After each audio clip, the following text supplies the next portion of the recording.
There you are. I was worried you might stop to collect treasure chests opened by the Seelie along the way. It would have taken you so much longer to get here. Another conversation I cannot hear.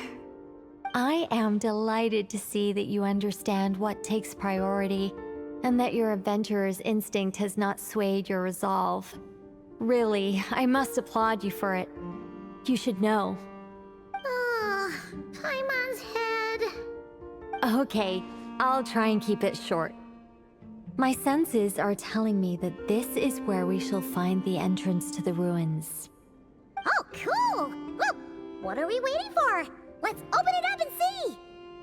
Patience. This was a sanctuary of great importance to the Hyperboreans.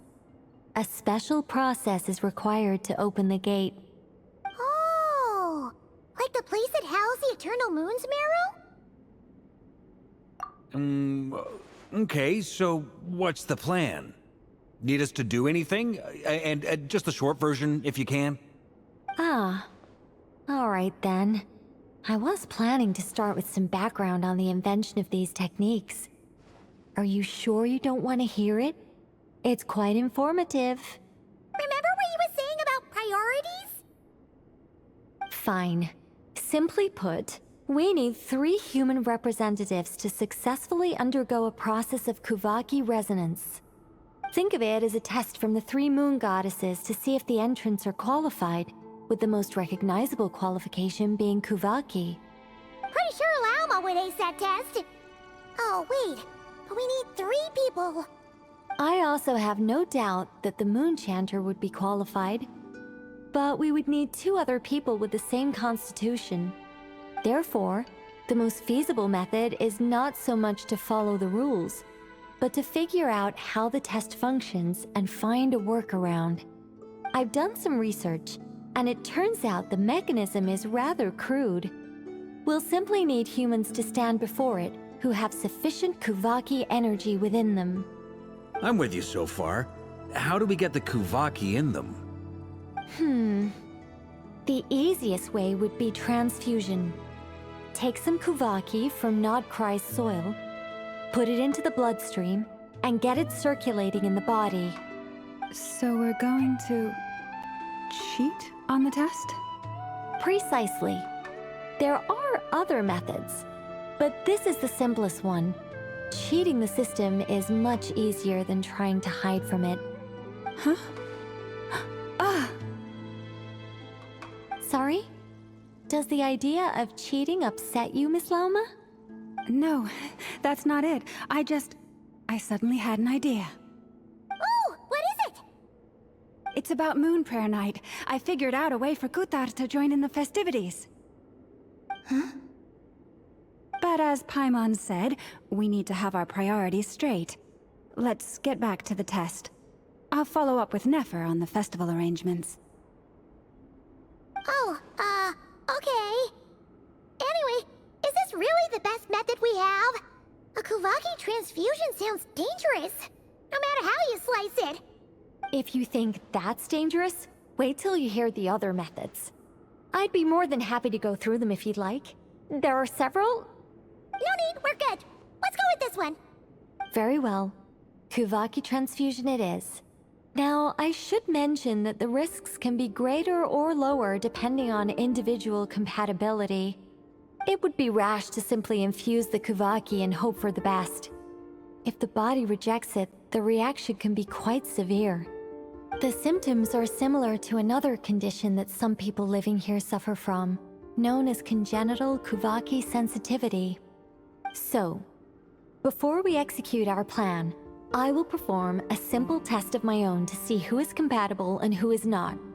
Once that is done, we will have to complete the resonance process as rapidly as possible. The participants must remain stationary while the Kuvaki circulates and bonds with them, and they mustn't eat or drink anything. What? No eating or drinking? That's some hardcore fasting. They'll all be monks by the time they're through. 3 days. Oh, that's so long! And we still need to find 2 more people who are not just compatible, but also willing to volunteer.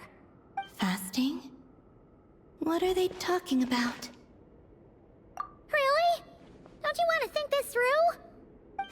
Haha, count me in too. 3 days without food? I can handle that. Miss Nicole has made it clear that this is the easiest way. The way I see it, there's nothing else to discuss. It's time to step up. Yeah, you're right. In that case, Paimon volunteers to be Captain of Logistics. She'll keep the fires lit and grab some spare clothes to keep you comfortable. Then we'll start with you first, Traveler. Please step forward.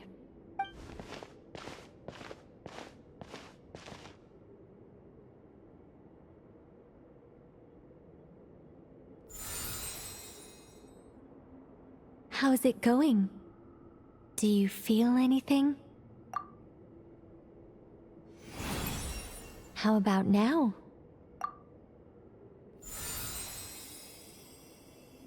And now?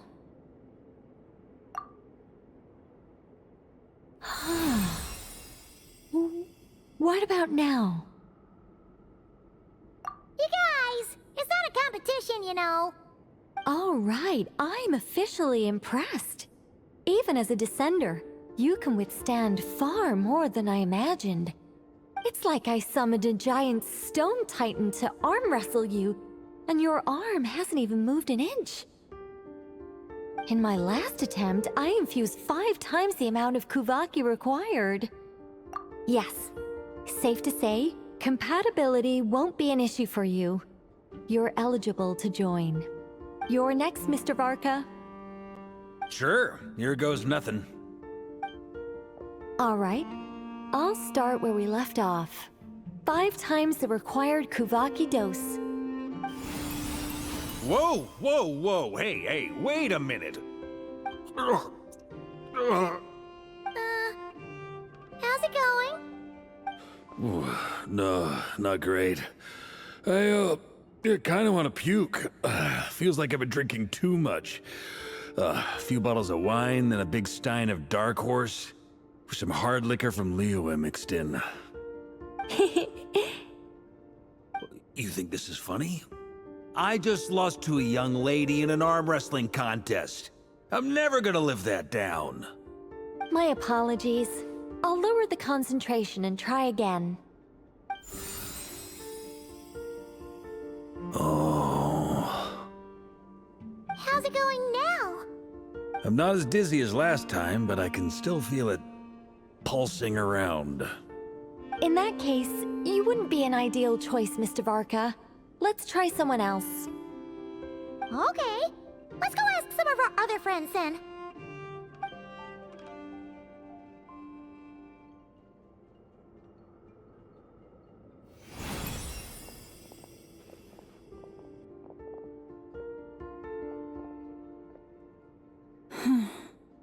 No surprises here, Miss Moonchanter. You're perfectly compatible. You may join.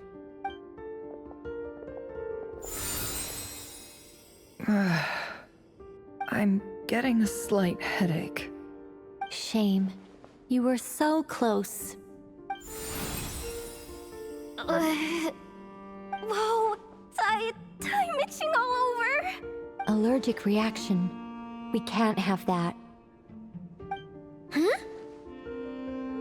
Well, are you gonna start a what? The Hexen Circle is an organization that cares for and protects children. We will not have them do dangerous things. Not even tests.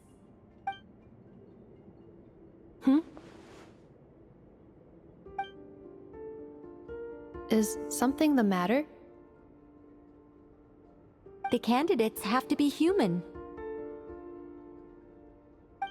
I guess that rules me out too. Huh. Everyone except the Moonchanter got beaten. Guess I don't need to feel so bad after all.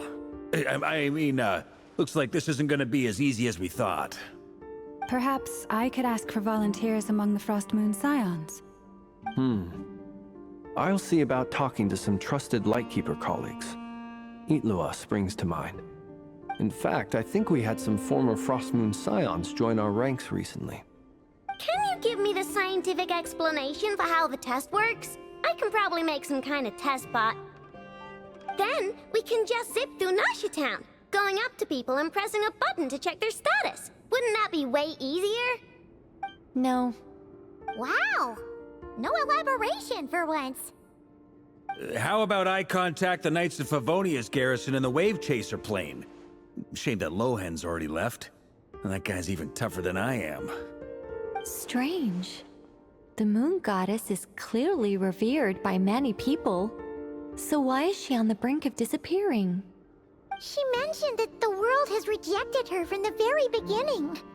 And when we fought the Raikir of Solnari, it seemed like she exhausted her power for our sake.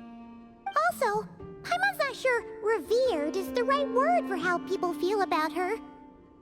Gratitude, certainly. For my part, anyway. It's basic reciprocity. She helped us, so she deserves our help in return. Yeah. Even though she looked like she didn't care, she still saved a ton of people, including me. A review of the relevant data leads me to conclude that Miss Columbina is a good person.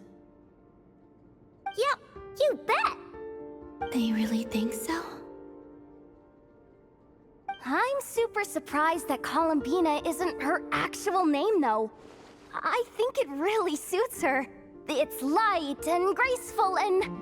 yeah, just a really pretty name. I know, right? Unfortunately, that's not our decision to make. Columbina. That was the code name the Fatui gave me. But it also came up in the song I heard when I was born. But... is that really all there is to it? What do I truly think of my own name?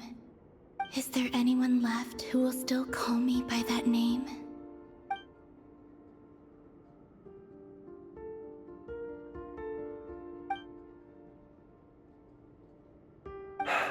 Moon Prayer Night is getting closer by the day. We're running out of time. We need to look for other candidates. Then allow me to try. Huh? What are you doing here? You contacted your friends via the Adventurers Guild. Sandrone has been keeping an eye out for something like that, so she informed me. Since I have the ability to accommodate a moon marrow, I should prove to be a suitable candidate. Arlecchino. When can we begin? I see. We can begin right away.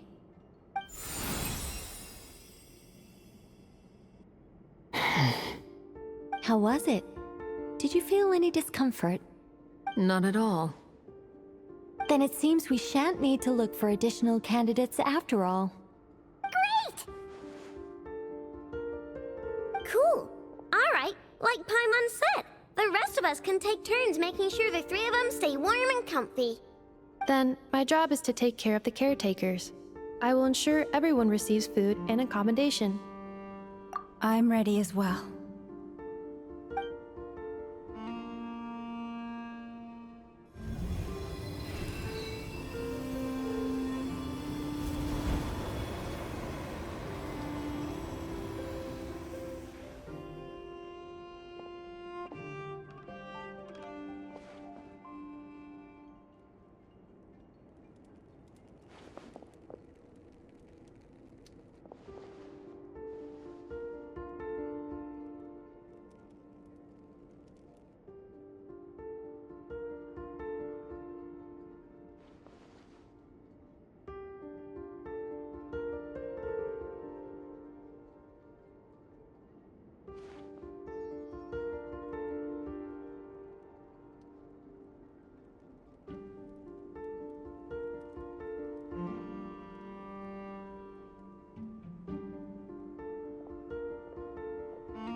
The work is done. The sacred scroll shut. The stars grow dim, the people silent. The white sun sets, the silver moon rises. O path to the temple, appear now before us.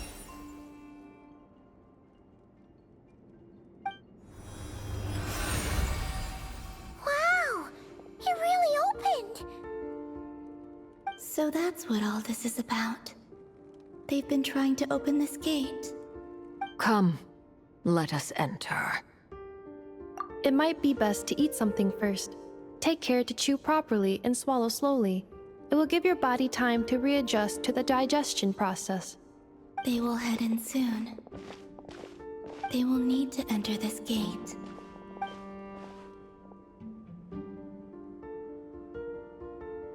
Huh? I cannot pass through. Is it because I have no physical body? It has been 3 days. My strength has all but completely faded. Can I really hold on until Moon Prayer Night?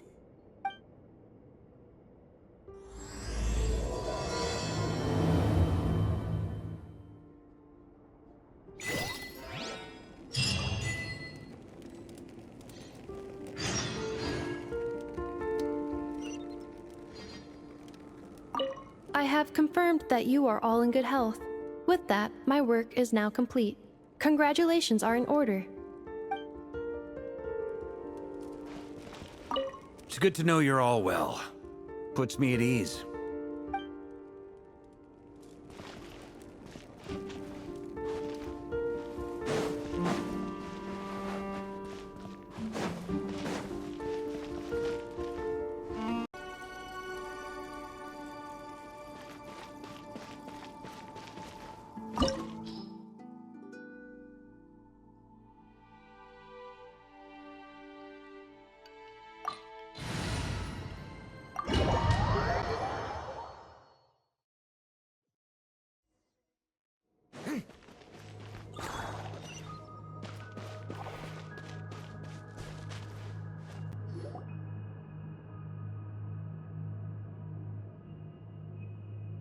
Are these people...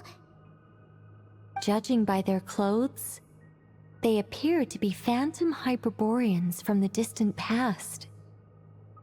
That could mean they have some clues about the moon goddess's name, right?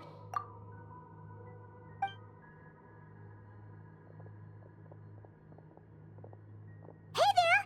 Could you tell us what the moon goddess's name is? Sorry. That's probably a weird question, huh? How do we explain this? The moons are long gone, and their goddesses are dead. Their names no longer mean anything. When a new moon goddess is born, we will surely know her name. We have used every last resource at our disposal. All that remains is to wait, patiently and quietly.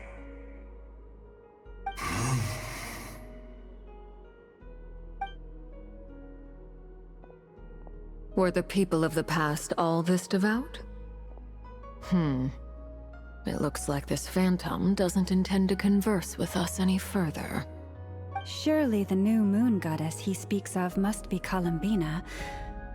Alas, Kuthar's birth came long after the age in which he lived.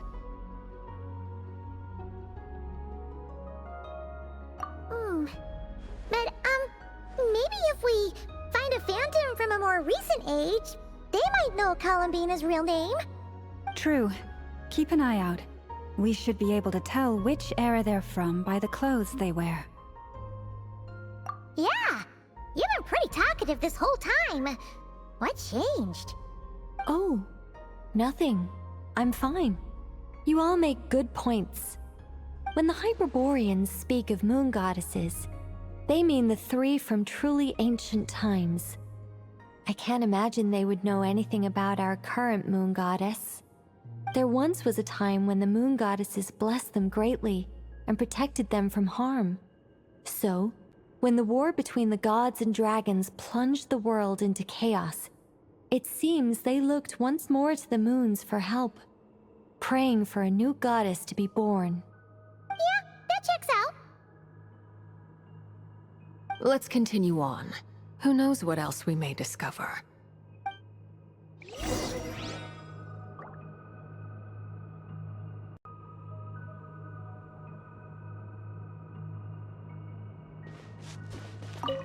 moons have left for now. But they would not abandon us forever.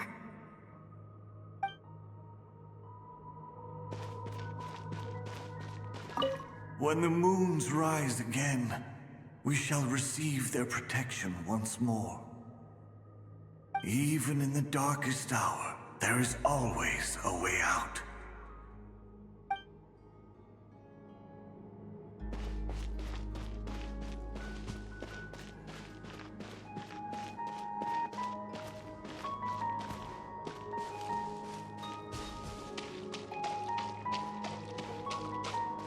There's a door blocking this path! Not a problem. Try this.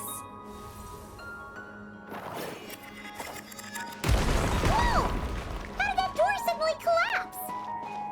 This device was maintaining the door's integrity. Remove the core, and the device stops working.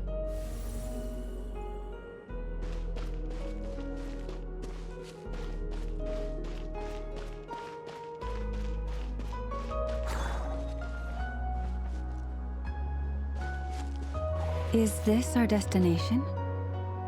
Impressive. More precisely, this is a device that will help us reach our destination. Let's go. We still have a long distance to cover.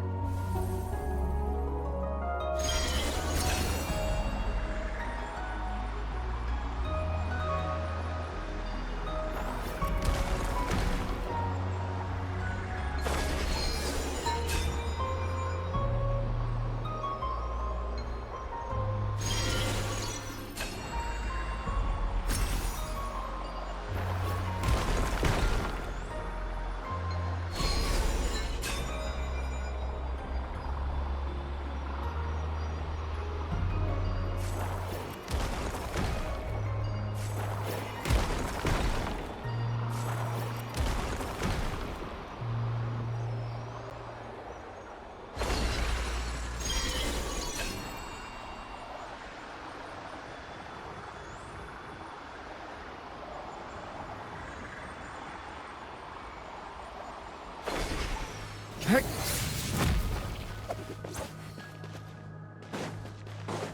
way ahead is blocked by broken rocks! Oh! Let's try that device again. Remember the door from earlier? Ha!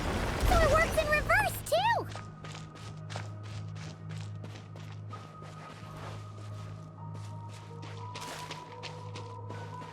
The humans we see are all phantoms, but the monsters are real. What a fascinating place. There'll be plenty of time to admire it later.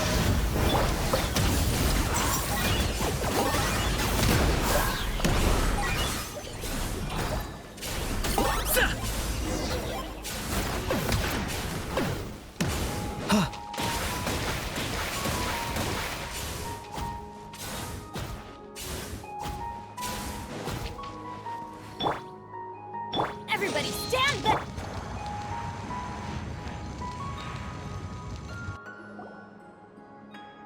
Ooh, there's a whole bunch of artwork in here. Seems pretty old. Nicole, this is probably your area of expertise. What do all these paintings mean? Let me see. To understand these murals requires some knowledge of the history surrounding the War of Funerary Flame. I shared a little of this with Lauma before. Yes. I think I follow. The dispute between the Moon Sisters, the transformation by Nibelung. Oh no, it's no trouble.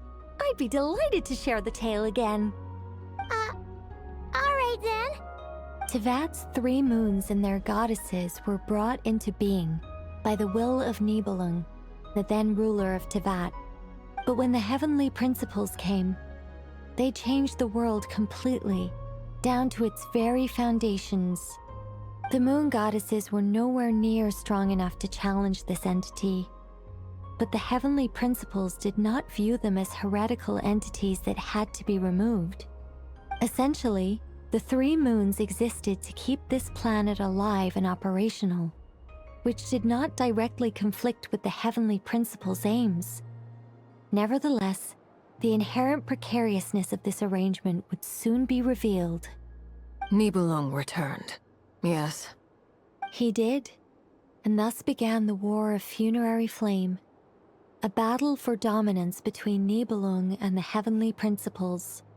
Discord would soon emerge between the three Moon Sisters. One would voice the opinion that they should follow Nibelung, for it was he who first hung the moons in the sky. Another would argue that taking sides in the conflict would only bring the world closer to ruin. There was no telling where it would lead, especially since their creator had returned, bearing the perilous power of the Abyss. Nibelung would eventually discover their disloyalty. He had all three imprisoned before transforming the moons into weapons with which to fight against the Heavenly Principles. What? Weapons? Yes, the very moons that had once defended the planet became instruments of death and destruction, striking terror into the hearts of all living things. And although the Heavenly Principles and the three Moon Sisters had once been at peace, it now seemed that the moons posed an unacceptable threat to Teyvat. It is possible that the Heavenly Principles did not know of the goddess's imprisonment. If so, the weaponization of the moons would surely have been viewed as an intentional breach of the peace agreement. Regardless of who knew what, when, the Heavenly Principles shattered two moons and flung the other beyond the skies. Whether the goddesses managed to escape Nibelung's captivity after his fall, nobody knows. But this much is certain. From that day on, the moons no longer belonged to Teyvat. The rejection slowly drained their power until eventually they passed away. So that's the full story. You say the moons ceased belonging to Teyvat from then on. Why then would Columbina be born here? That is perhaps due to the lingering connection between the Frost Moon, which was not shattered, and this world. You could see it as the three sisters' dying wish. They never desired war. All they ever wished for was to protect this land. I see. If the final fate of the three goddesses is as you say, then Columbina faces the same grave danger. Our investigation has yet to bear fruit. We must hurry. Yeah, you're right. Let's keep going.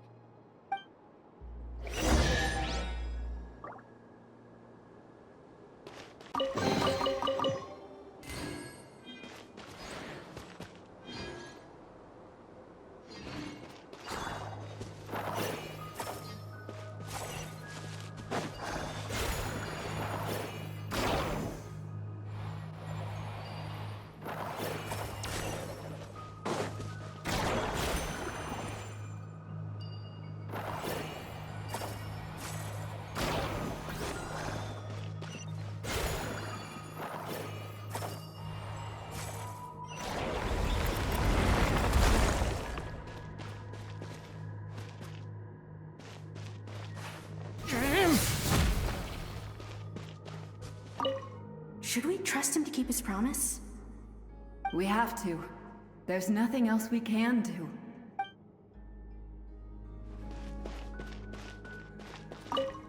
Why? Why do the creators of this world no longer show mercy upon their people? Remember his words. We must change our fate with our own hands. Wait, that's odd. Who is he? Isn't...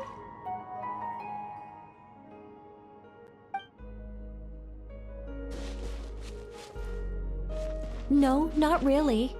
It's just that over 30 possibilities emerged in my head, so I can't be sure who he is.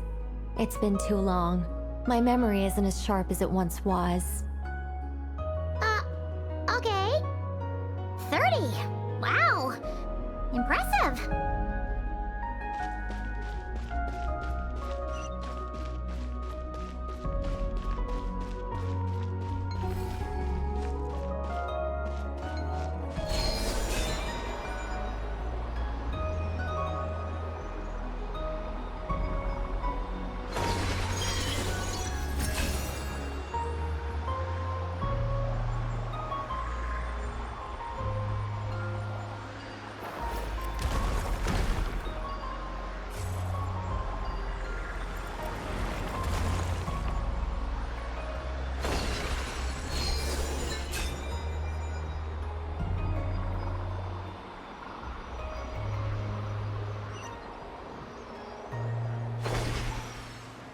We're finally here! Guessing we'll need to activate this thing? Indeed. I was a little worried about that at first, but as we got closer, I sensed that the Kuvaki within it flows unimpeded. It should be functioning normally. The only issue is how to activate it. It's looking a little worse for wear. What about the cores from some of the other devices we've seen? Can we repair it using those? In all likelihood, yes. I imagine that would have been the Hyperborean's backup plan. Let's look for some cores.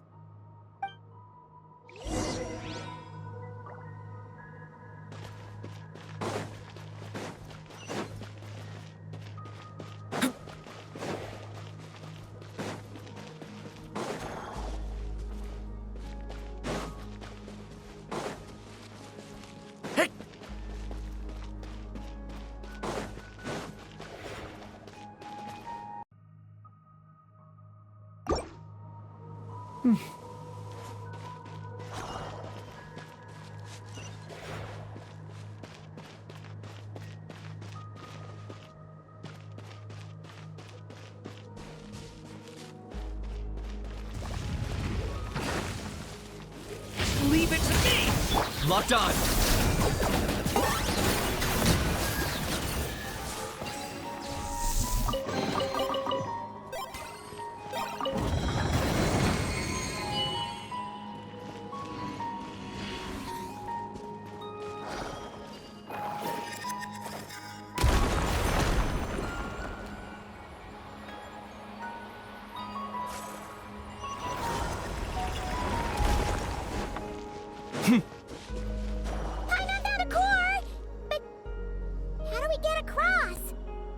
Walk up, then jump down.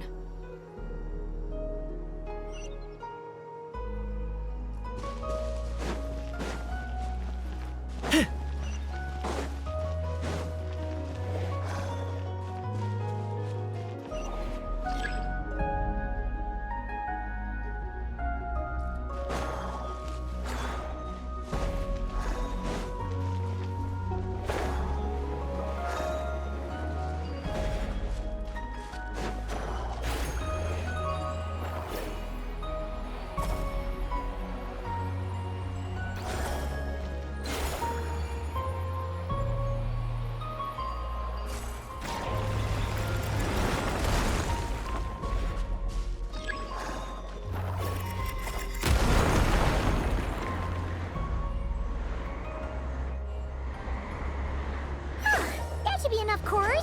Let's head back.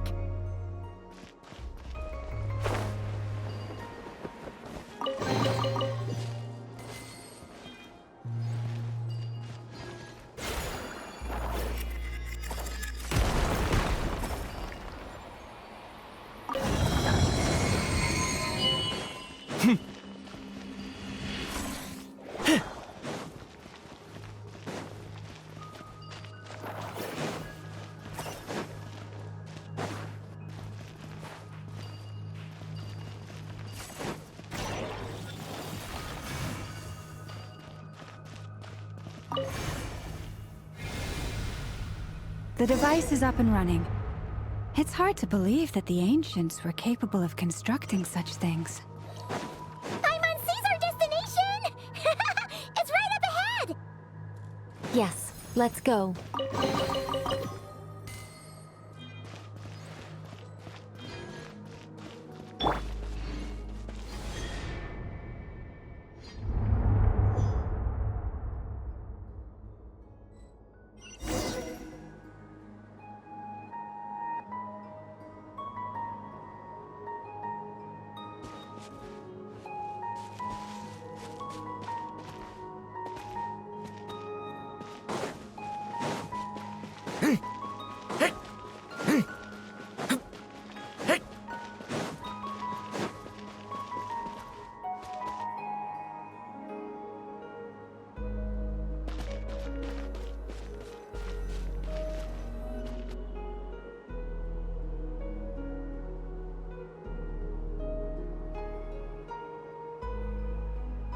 This is where the people of Hyperborea communicated with the moons. We need only place the moon marrow upon this platform on Moon Prayer Night, and we shall be able to open a portal to the moon and send our moon goddess back home. The assumption being, of course, that we can find her first. That's right. You want to know if it's safe there, don't you? And yet, she has no choice but to return. You know this. That's not the only issue here. This is the end of the line, right? We've explored everything we can. And despite looking at historical artwork and talking to people from Hyperborean times, we're still no closer to learning Columbina's name. If it's not too much trouble, could you tell me exactly what Alice said to you about finding her name? Oh, sure. What she said was... Then your first job is to find it. As a moon goddess, I'm sure she must have a name she identifies with. Neither Columbina nor Kutar is her true name, and she's never really accepted either of them. Is it not also possible that she has never had a true name? Not at any point in history? That would be a hard pill to swallow. But at this point, we may have to accept that that is the truth. No one knows how she came into being, and she certainly doesn't have parents in any sense that we're aware of. Perhaps she was never granted a name at all. But does that mean there's no way to get Columbina back? She's just gonna disappear and there's nothing we can do about it? Huh? Wait, why all this pessimism? Was it the way I phrased this question? You all seem to be taking this in completely the wrong way. Well, just because she's never had a real name in the past doesn't mean she can't have one now. What? Think about what Alice said again. She never once said that you'd have to find a new name, did she? Are you saying what I think you're saying? Yes. Names are anchors that connect us to the world. If she doesn't have one already, then all we have to do is create one, no? It's like... yes. Traveler, when you first arrived in Teyvat, do you think you would have turned around if someone behind you shouted, "Hey, Tumaini"? But what about now? I understand what you mean. Life is a long journey. Even the friends and family by our side can change over time.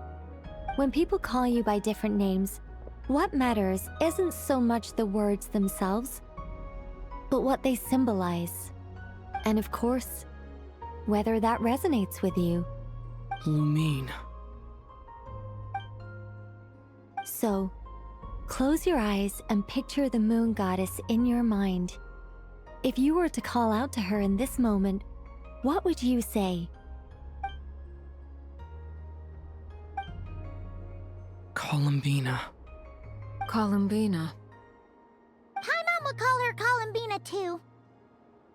Well, she has long forsaken everything that Kutar represents.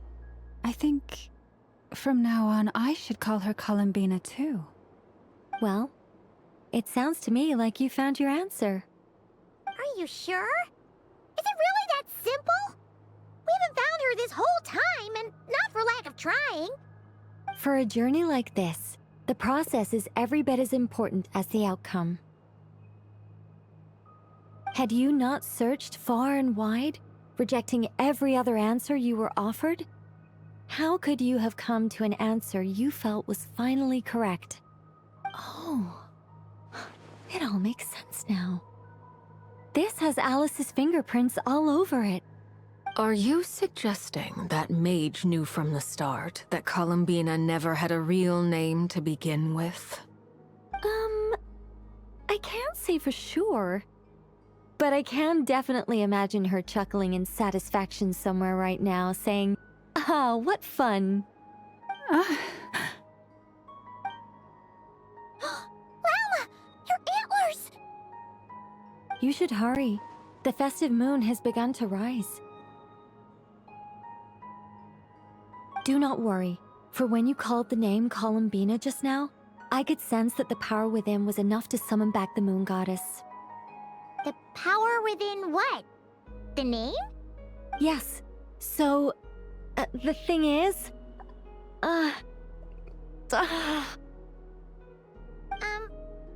What's wrong now? This is so annoying. I really want to explain how that whole thing works. Starting from the founding principles of Tevat and... Oh, I could talk about this for hours. But... Deep breaths, Nicole. Deep breaths. You're an angel. A sober, sensible, solemn angel who has her priorities straight. Okay then. Sorry for asking. Clearly a bad call on Paimon's part. Anyway, you all need to hurry. Last thing, remember how it felt when you called out that name. Then it is agreed. By the name Columbina, we shall find her. Then we'll throw her the best Moon Prayer Night party ever! And at last, we will send her home.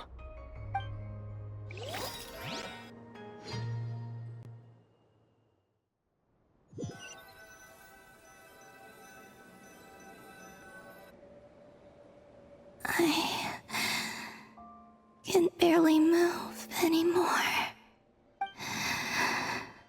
My consciousness is fading away. Have they come back out? I'd love to see them one more time.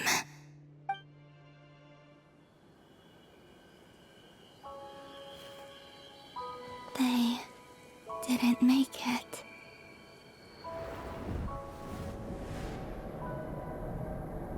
Could you tell me your name? My name is... Columbina!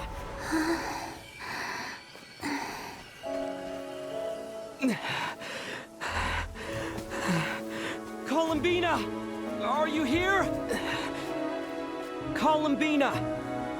That's the name you gave when we first met. And it's what I've called you ever since. Columbina. It's a fine name. I have many fond memories of Columbina, and so do all of your friends.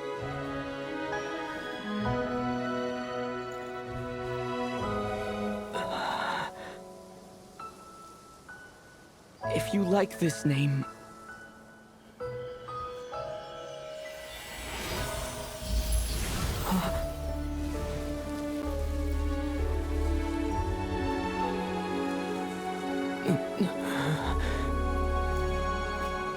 Looking for me? I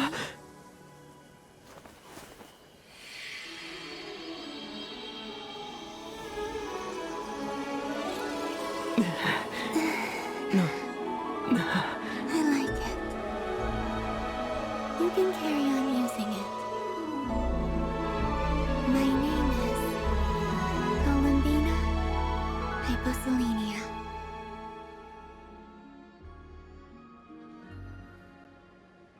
Columbina Hyposelenia. That's a wonderful name. I never thought that Columbina would become my real name. But after I met you and my other friends, the things that this name stood for slowly began to change.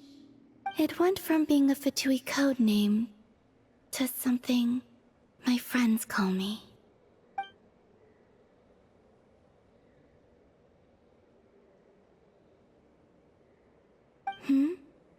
What is it? Why aren't you saying anything? I'm just so happy for you. Thank you. So, where's everyone else? We can go and meet them very soon. Everyone went to different places to try calling your name. Great. I'd like to thank them as well. Everyone's done so much for me. Searching for my name, entering those ancient ruins. Huh? Wait, so you were... Yes, I was there. Not physically, but my consciousness was still holding on. I followed you the whole way. Starting from when? You turned around and called out my name while you were in Nasha Town. Do you remember?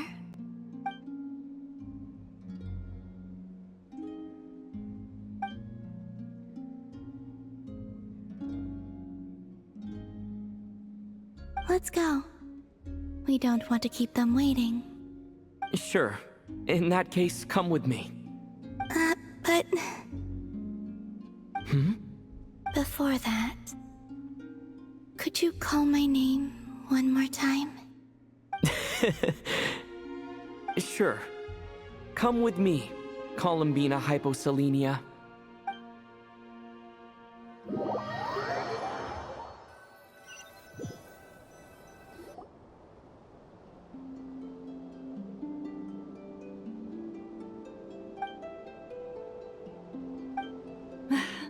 Columbina!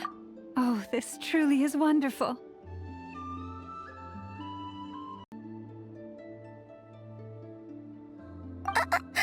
Llama, I can't breathe. Ha ha! Just in time for Moon Prayer Night. It's good to have you back, Miss Columbina. Yeah, we were worried sick. Thank you, my friends. With your help, I now have a name that belongs to me. Columbina Hyposelenia. Where's the second half from? You added it yourself? That's right. It means... Born beneath the moon. Yes. And by extension, it can also mean born beneath this world. A fine name. Now, as much as it pains me to interrupt this beautiful reunion, I feel obliged to remind you that the Moon Prayer Night celebrations in Nasha Town have already begun. Don't you want to enjoy the festivities? There's so much to see and do. And some of the ambient lighting and entertainments were sponsored by the kind souls in the Hexen Circle. Nicole? Why have you turned into Dodoko? So you're Miss Nicole. Thank you for helping us, and for helping me find my name. It's nice to finally hear your voice. You're quite welcome. Guiding lost people to hidden treasure is what we Seelie do. And if you ask me, spiritual treasures are far more precious than material ones. Chests are all well and good, but this was what it's all about. Ah, so satisfying. Anyway, I had to go help Alice. It seems like she ran into some trouble. That's why I couldn't be here in person. But don't worry, we're with you in spirit. We'll be celebrating right along with you. Keep an eye out for the Hexen Circle's festive stalls in Nasha Town. I think you'll like what we came up with. Alice said she even managed to rope B in this time. The Frost Moon Scions have also prepared various attractions. I believe Aino, Ineffa, and their crew are setting things up as we speak. On that note, Nefer, about that request I made. It's all in hand. Yehoda is on site to ensure that everything goes off without a hitch. Wonderful. In that case, Traveler? Huh? Come on, Columbina. It's time to celebrate the best Moon Prayer Night ever.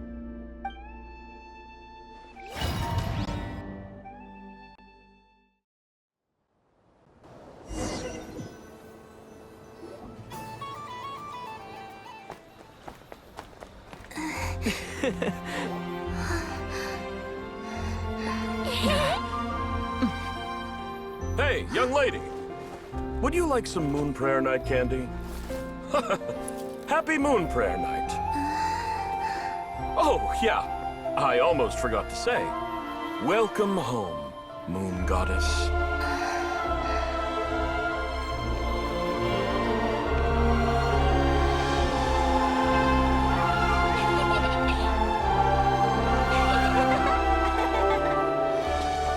Welcome home, Moon Goddess. Welcome home, Moon Goddess. Welcome home, Moon Goddess. Turning Nashitown into her home is a festive gift. A rather brilliant idea. Perhaps this is what Krai, Columbina's home, should have been like all along.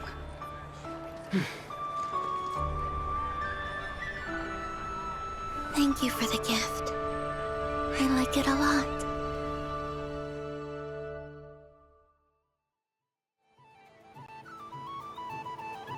This feels like the surprise of my life.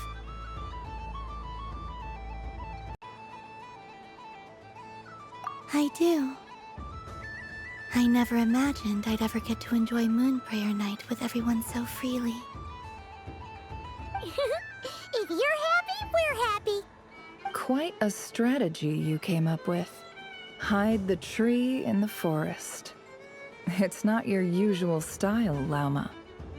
Is there something about Moon Prayer Night that enhances what's in your head as well as the antlers on top?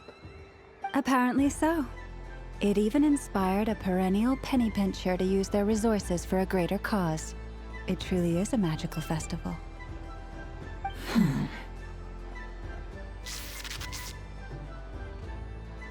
I see it now. This bickering is actually a sign of a strong relationship.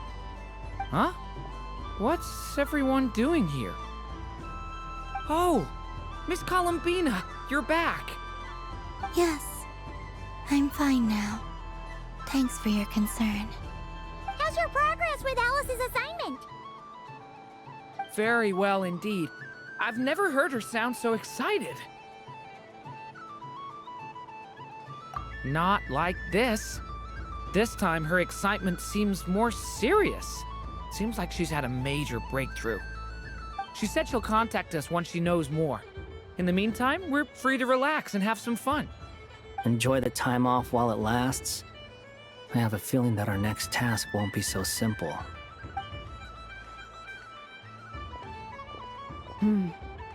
I should go. I still have a few things to attend to at the Frost Moon Scion's stall. And I think I'll take a look around. With any luck, this once-in-a-year festival will come with once-in-a-year opportunities. Hold up a second. Where's Varka? I believe he made a beeline for the flagship the moment he entered Nashitown.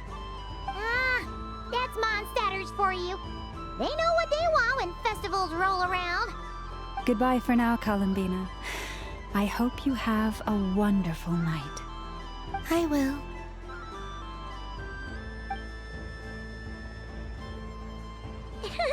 Well, in that case, don't just stand there. Get out there and have some fun. You'll definitely get a warm welcome at every stall. Oh, also, take this map with you. It's a guide to the festival.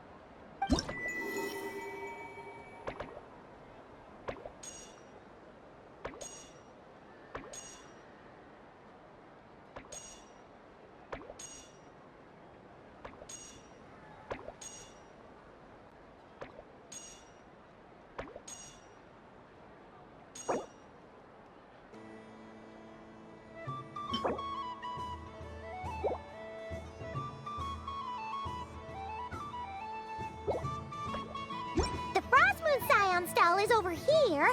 Lauma's invited a whole bunch of cute animals to celebrate too. Over there is the Hexen Circle section. Alice seemed more excited than anyone about this festival, so she insisted on making it a grand affair. Oh, and then there's the Nashitown local specialties, including... Actually, forget that. Better if you go check them out for yourself. Thank you. It looks like a lot of fun. You're not coming with me? We'll be around. But don't you want to browse by yourself for a bit first? Yep. If you find something you like and want to try it out together, just give us a shout. We'll be right with you. Otherwise, just relax and enjoy yourself. There's so much on offer, so try to experience as much as you can. And don't forget to stuff yourself with all the delicious festival food. All right then. Off I go. Where should I go first?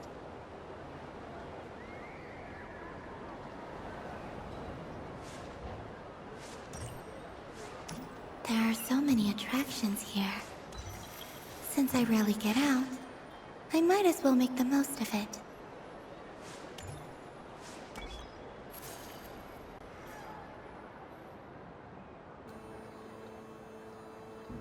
Well, well, look who it is. I heard someone went and disappeared on us the moment we let her out of our sight. They looked all over for you. Frankly, I didn't think you'd be back for Moon Prayer Night. Were you worried about me, Sandrone? You'd like that, wouldn't you? Do you even hear what you're saying? It seems to me like you disguised yourself with festive headgear, just so that you could come see me on Moon Prayer Night and make sure I'm okay. You didn't even bring Polonia with you. You? I thought you couldn't see. I cannot. But I sense the confusion of those around us rippling through the Kuvaki currents. Based on what I know about you, let me guess what you're wearing. Is it cat ears? Hey, shut up! I'm only here to protect the Fatui's interest in this territory. Running into you was pure bad luck. Really? But you were the one who asked Arlecchino to help everyone find my name. Columbina! Ugh! Just one more word, and I'll unscrew your vocal cords. It's Columbina hyposelenia now. Tell someone who cares. I've missed you, Sandrone. The whole time I was gone, I was thinking. I hope I get a chance to say some ugly words to you. Is that supposed to be a joke? Anyway, let's go play that game. What? You mean that frostfin whale? Yes. It's some kind of game where you get bitten if you step on the wrong tooth. Seems like fun. Who in their right mind would wanna... Because you're not a scaredy cat. Gah! Fine! You wanna play? Let's play. Don't complain when I kick your sorry butt. Lovely. You old geezer! I'm gonna beat the pants off you! Just you watch! I almost forgot. Sandrone? What is it now? You'd better not lose, or I'm going to beat your head in. What?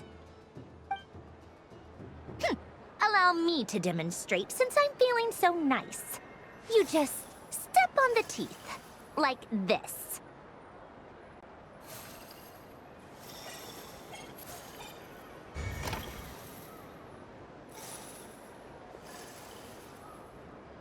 Which should I pick? Your turn, Sandrone.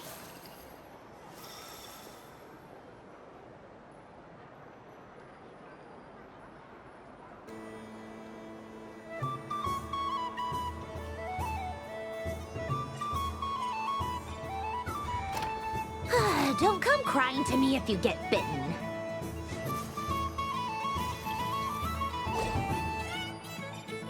There are less and less teeth remaining.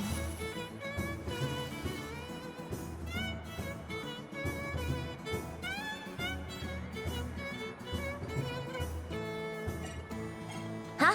What's that noise?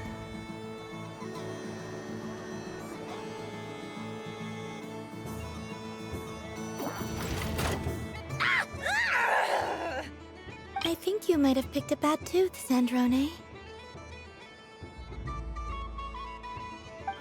Shut it! Do you need any help? It seems like you're stuck. No! It's just a blasted... toy! How is its grip this strong? Stop laughing! All right. Well, you lost. So just like I promised... Hey! What are you doing? Are you seriously? Hiya!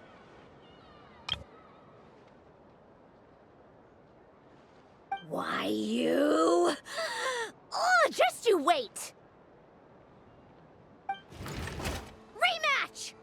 Are you alright, Sandrone? That was quite a strong bite. Are your clockwork parts? Quit your fussing! I don't need it! Alright. I'll go first this time.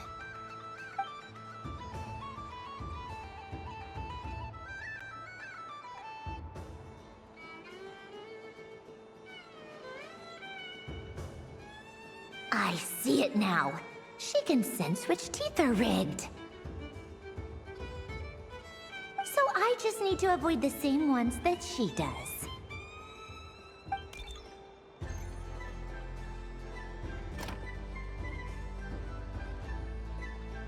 This one... Seems fine.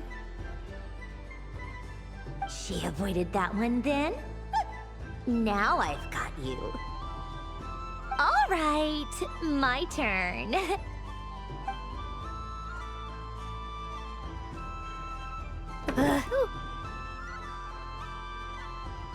What? Looks like you lost again, Sandrone. Wait! There's more than one bad tooth! Bonk.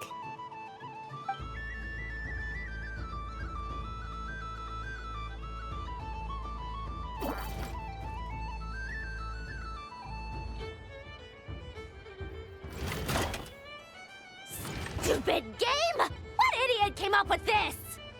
Are you alright, Sandrone? You said some nasty things just now. Oh, I'm peachy. Should I let you bonk me on the head as well? Ah, forget it! Come on, bonk away. It can be your consolation prize for losing so badly. I told you, forget it! Gah, you've always been so annoying. Singing right outside my door, inviting yourself to my tea parties, going AWOL. And now you're off to the moon or something.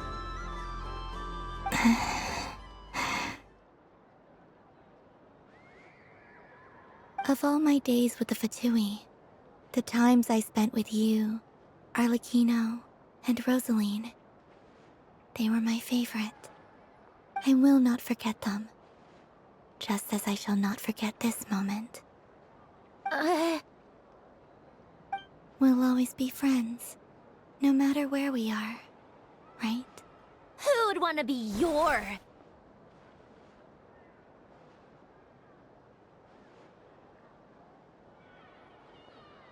I'll miss you, Sandrone.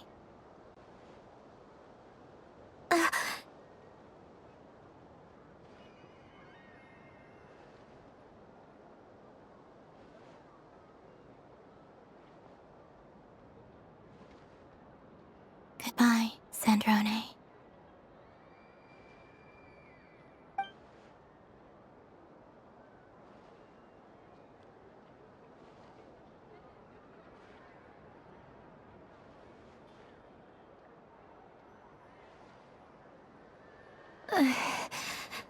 I'll miss you too, Columbina. Sorry, what was that? Ah! Ah! Yeesh! No need to freak out. What's wrong? We've been looking everywhere for you. What do you want? Oh, nice ears.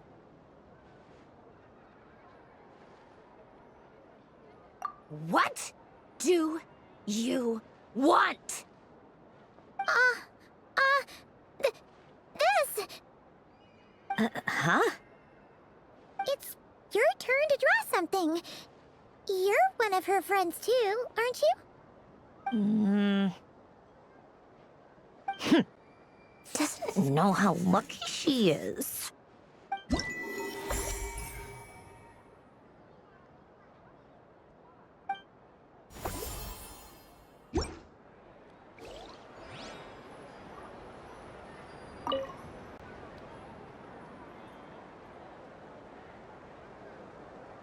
What is going on over here? It looks like fun. Hold it right there! You can't run away from me, Moon Goddess. Are you talking to me? Of course. Do you see anyone else here dressed up as the moon goddess besides me and you? Hey, come on. Call me by my title. Happy Moon Prayer Night, Moon Goddess. And the same to you. Anyway, there's no time to waste. Get ready for the duel of a lifetime. Duel? Meet my partner, Stacko. Come on out, Stacko. Well, don't just stand there. Let's see your partner. Partner?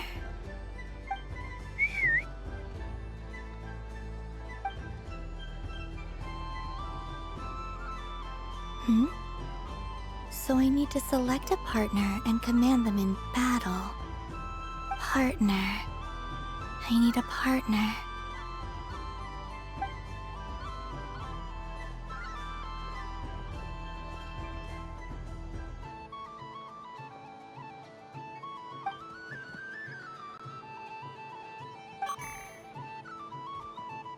Whoa! Am I seeing things? Where'd you get a Kuhenki?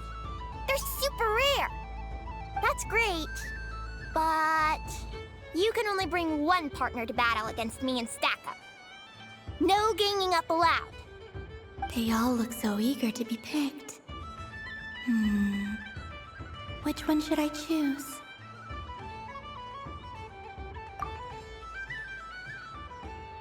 This one usually lives in Nasha Town. She likes falling asleep to the sound of striking hammers. And I bet she's quite familiar with robots' weak spots. They all look so eager to be picked. Which one should I choose? This deer came to celebrate the festival with the Frostmoon Scions. It wants to help me with its antlers. They are its pride and joy. They all look so eager to be picked. Which one should I choose? I'm not sure what this bot is trying to say, but it seems very happy. That bow. Does it want to dress up as the moon goddess too? They all look so eager to be picked. This deer came to celebrate the festival with the Frostmoon Scion. Testing! Testing! Oh, this is an emergency broadcast! An exciting battle is about to take place right here at the Nasha Town Special Arena! In this corner, we have the Moon Goddess and her robot partner. And in the other, we have the Moon Goddess and her rhyme-horn deer partner. Only one Moon Goddess can be victorious in this ultimate battle of destiny. But who will it be? There's only one way to find out. Now, without further ado, let the Battle of the Moons begin! I don't care who we're up against.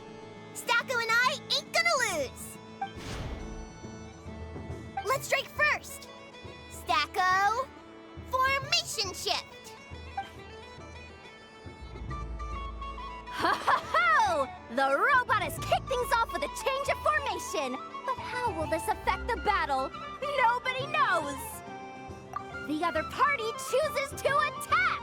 Let's see how their partner performs.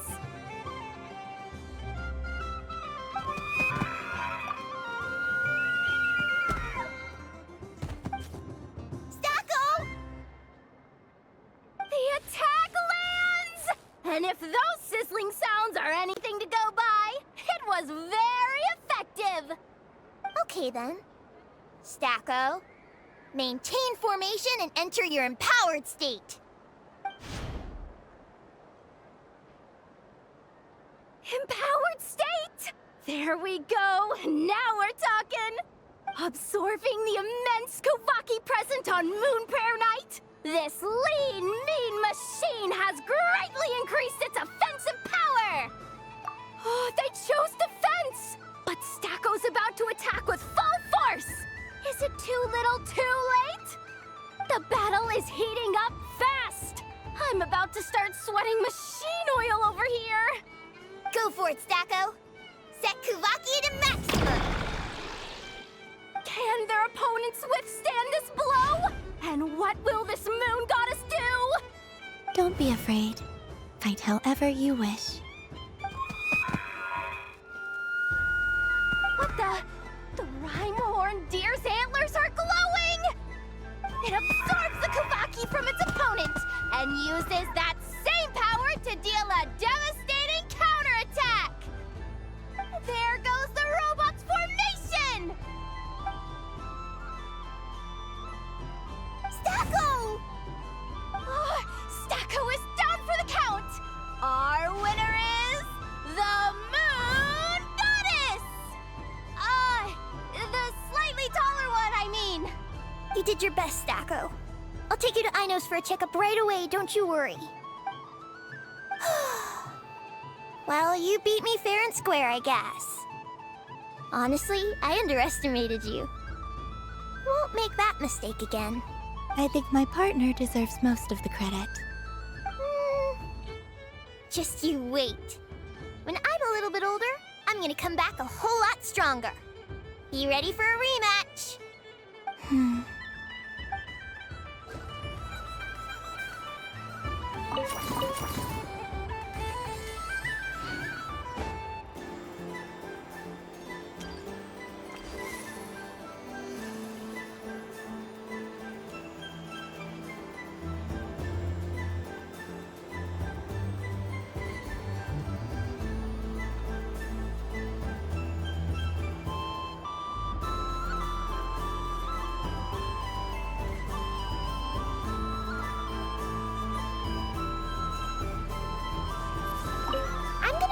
A whole lot stronger. Be ready for a rematch.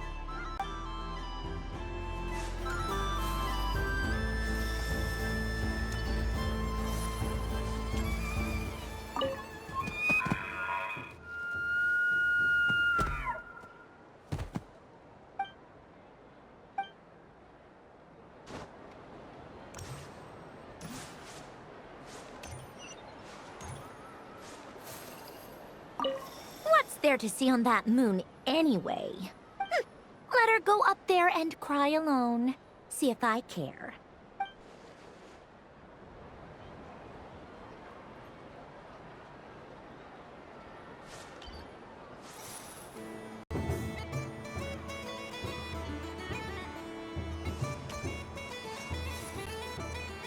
Moon Prayer Candy! Beautiful, tasty Moon Prayer Candy!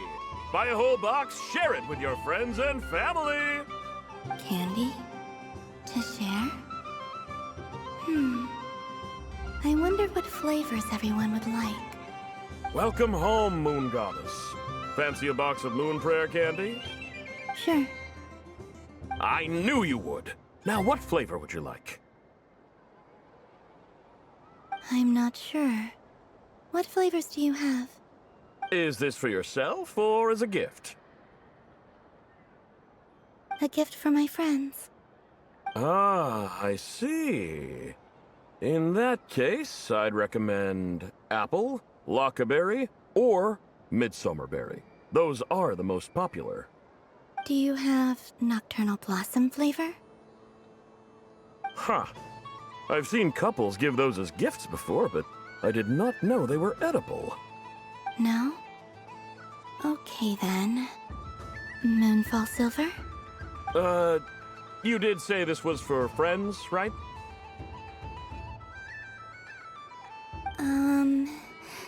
Maybe smetana then. Hey, now that's a creative idea! I've never tried it before, but if you're happy to wait, I can see about whipping up a batch on the spot. While we're at it, you got any other ideas?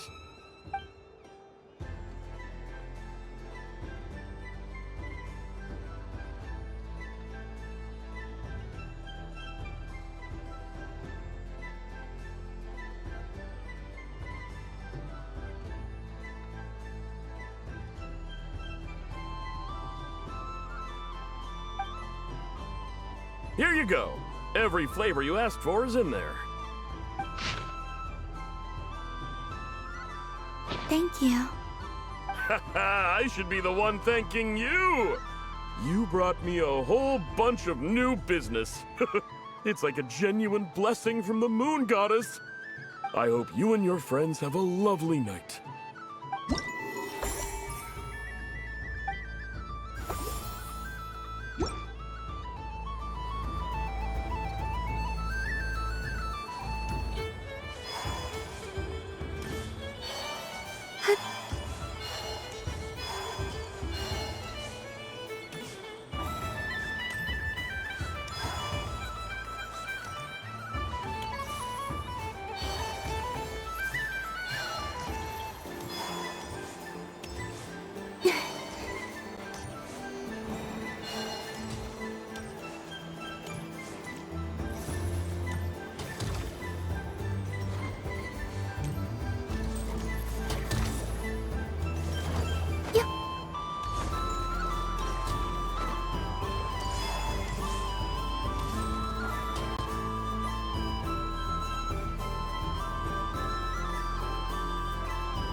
Doesn't make any sense. How am I losing every single time? Wait, Inefa, you're cheating, aren't you? Yeah, that must be it. I am not cheating, I know. Uh-oh, sounds like Inefa's turning into a big baloney bot. I think it's time for some serious maintenance. Moon Goddess, help me. Miss Columbina, I know, is attempting to cheat. I'm not the cheater. You're the cheater. How dare you throw it back at me?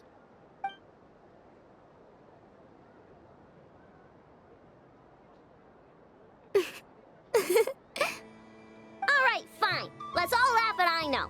Just you wait till I get home, because I'm gonna make a game bot that can win 100% of the time. Let's see you laugh when I come back and beat your butts. You'll all have your heads covered in stickers when I'm through with you. We came to check everything was okay after all that yelling, but,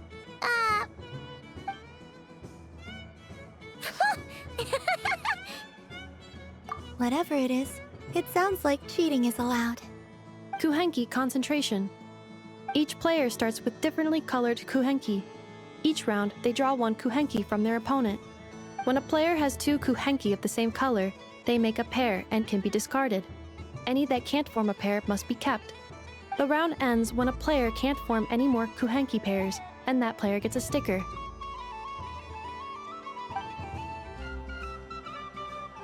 ooh, can 4 people play as well? That is fine, so long as the turn order is fixed beforehand. Alrighty then. In that case, the 2 of us will join as one team. Okay, but if you lose, you're both getting stickered. I don't want to hear any excuses. Sure. And if we win? If you win, only one of you gets to sticker someone else. I have taken to calling this. I know logic. Hey, lay off me, alright? Okay, so we're starting the game from scratch again, which means all my stickers so far don't count. Looks like Luonatar is the Kuhenki of honor for this game. Anyway, let's go clockwise, starting from Inefa.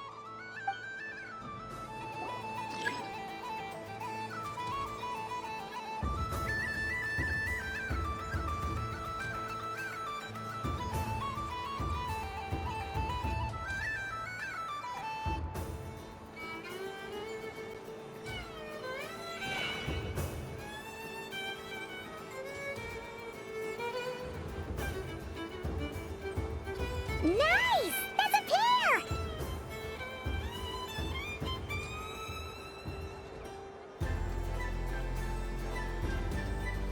Go, go! Fly!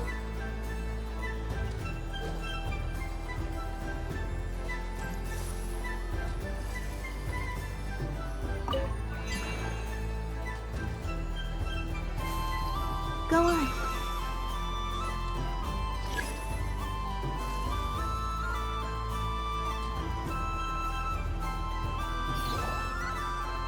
I have a pair.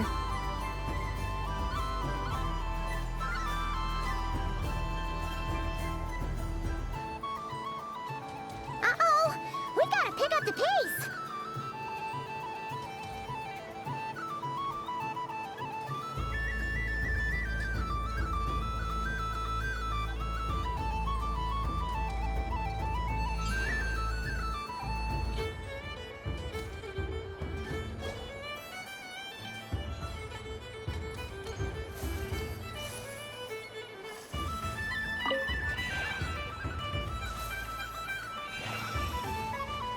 I win.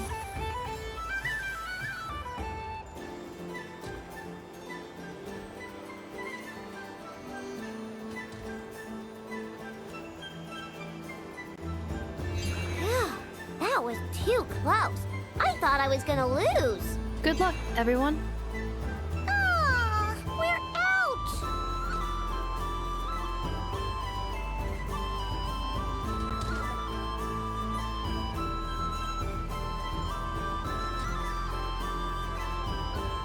Let me pick a good one. What's it gonna be? You're looking very pleased with yourself there. What happened to being a huge Grumposaurus? I won. Duh.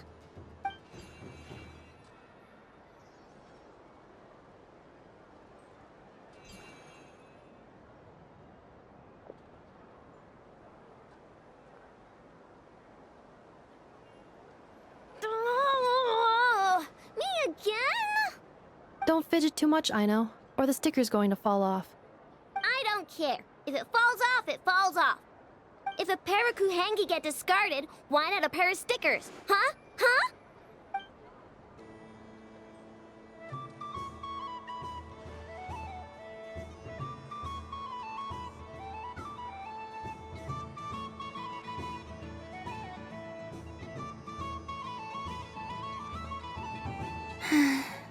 I've lost. Sticker, sticker, sticker!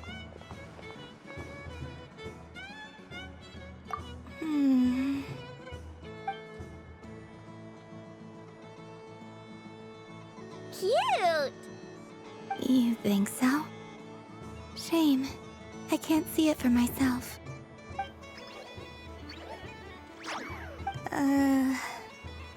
What did Luanatar say? She said it looks so cute that she wants me to lose a few more rounds.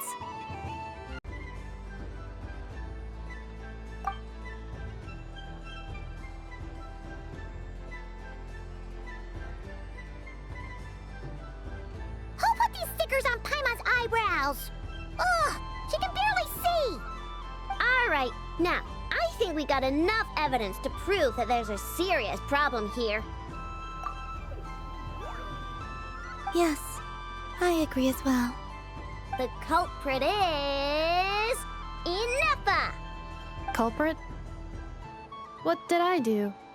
Quit acting dumb, Inefa! You're not wriggling your way out of this one. I've been watching you. Not only did you remember whose side Luanatar started at, but every time someone drew a Kuhenki, you were logging it and calculating every last possibility. Which Kuhenki pairs were gone, who had what color Kuhenki in their hand, even our facial expressions. You were keeping track of it the entire time. Exactly! What Ino said! Putting aside the fact that running calculations is not against the game rules, do you have any evidence to support your allegations? But that's not against the rules either. So she admits it. She certainly does. Alright, everyone grab a sticker. It's time to get Inefa back. But... Take that!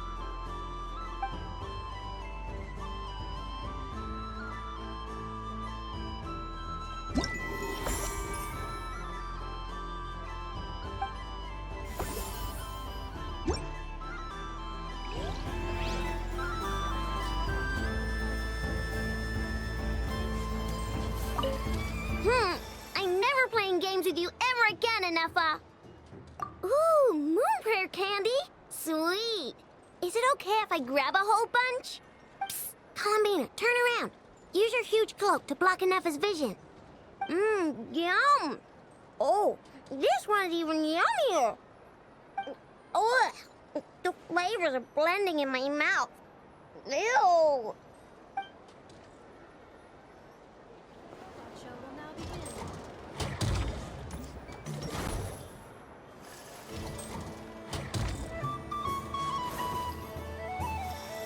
Please welcome to the stage. Cool your jets, Ducky.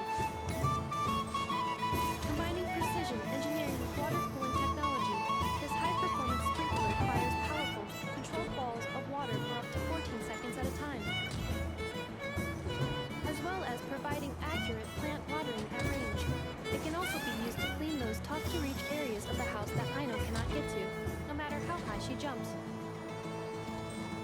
Show us what you can do, Cool Your Jets Ducky. Now that's what I call true power. What a demonstration.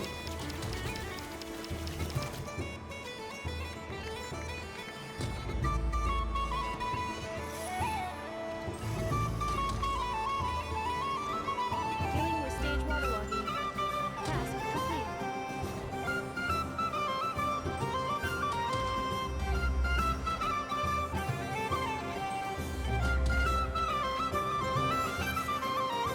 Ding dong. The next robot show will start in 5 minutes. We thank you for your patience. Aino is throwing a tantrum again. I believe it will take 3 crumb-kakes to constitute a suitable peace offering. Scanning candy composition and ingredient ratios. Selection confirmed. I would like the crumb-kake flavor. Flavor profile simulates real crumb-kakes with 27% accuracy. This is a non-viable substitute for Aino's afternoon snack. One moment, please. Done.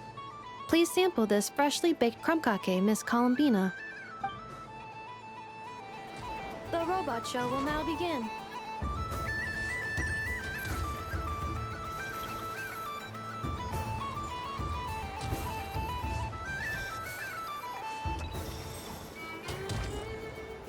Next up, we have Knuckle Buckle.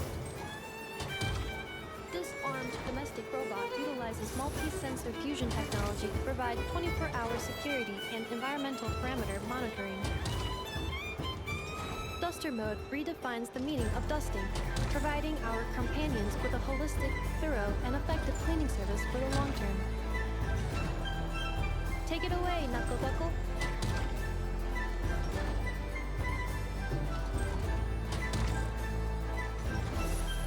Now that's what I call true power. What a demonstration.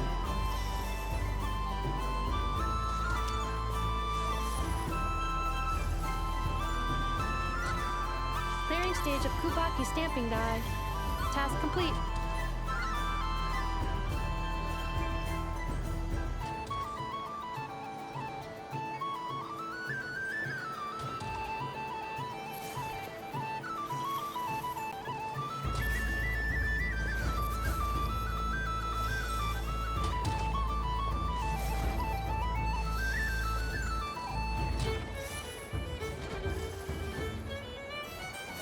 Ding dong.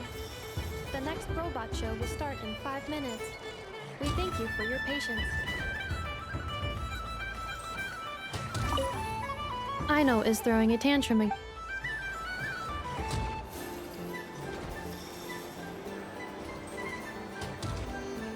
The robot show will now begin.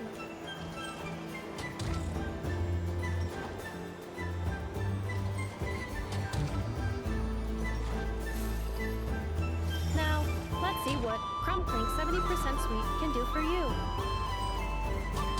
This dessert-making robot fully automates the baking process with smart recipe analysis and precision temperature control. Don't miss out on Crumbclink's taste testing function. Unique to the market, it is a hallmark of Aino's forward-thinking design philosophy, which places mechanical empathy at the core. Crumbclink 70% Sweet. The stage is yours.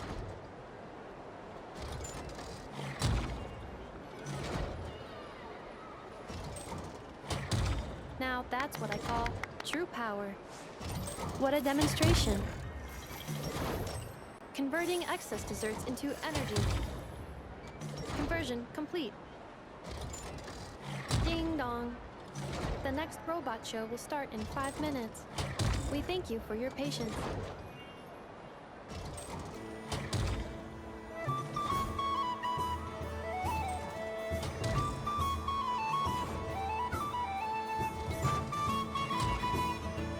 The robot show will now begin.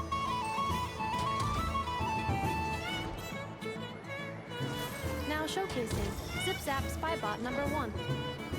This stealth robot boasts silent propulsion and low center of gravity stabilization technology, enabling rapid infiltration into high-risk environments. For obstacle removal on a large scale, it represents an upgrade from more traditional cleaning units. However, it is not recommended for bedroom use as the spinning circular saw may cause damage to furniture. Over to you, Zip Zap Spybot number 1. Now that's what I call true power. What a demonstration! Activating Kubaki acceleration field. Activation complete. Ding dong. The next robot show will start in 5 minutes. We thank you for your patience.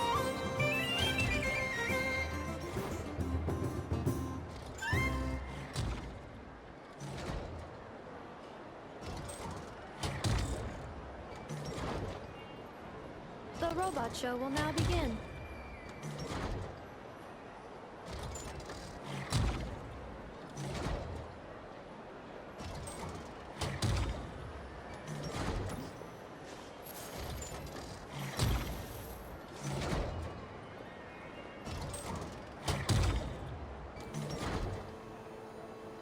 The next showcase is everyone's favorite prospector bot, Charred Mambo.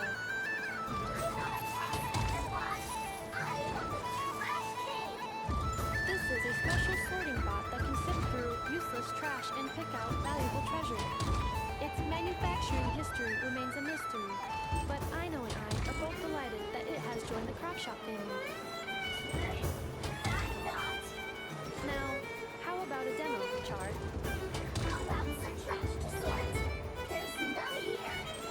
Note how it can simulate temper tantrums and respond to information in real time. Now, that's what I call true power. What a demonstration.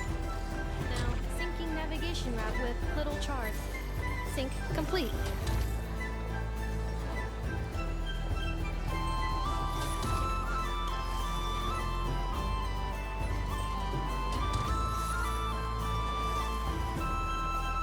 Ding dong. The next robot show will start in 5 minutes. We thank you for your patience.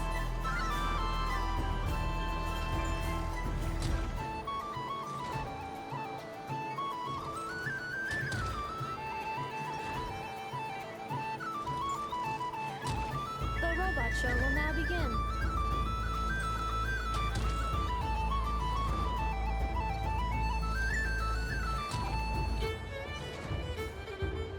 This time, we are proud to present Inefa.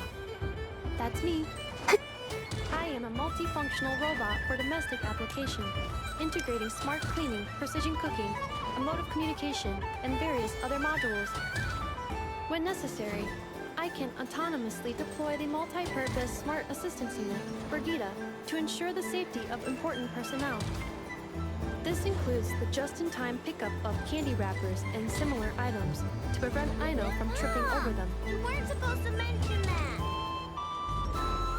Acknowledged. Proceeding to demonstration phase. And we don't need a Brigida demo.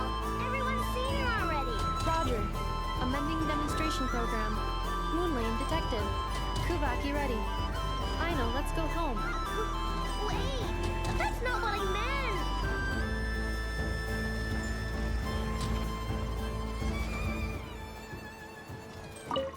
Aw, I really thought you were gonna send me home. When did you learn to scare people, huh? Bad enough. Do you see this, Aino? It's a crunkake! You made it yourself, didn't you? Wait, how do you know I was hungry? Correction. You are not hungry. You merely desire food. However, consuming extraneous snacks is acceptable during a festival. Come, celebrate Moon Prayer Night, Aino. Yay! Oh, you're the best, Inefa. Festivals are awesome.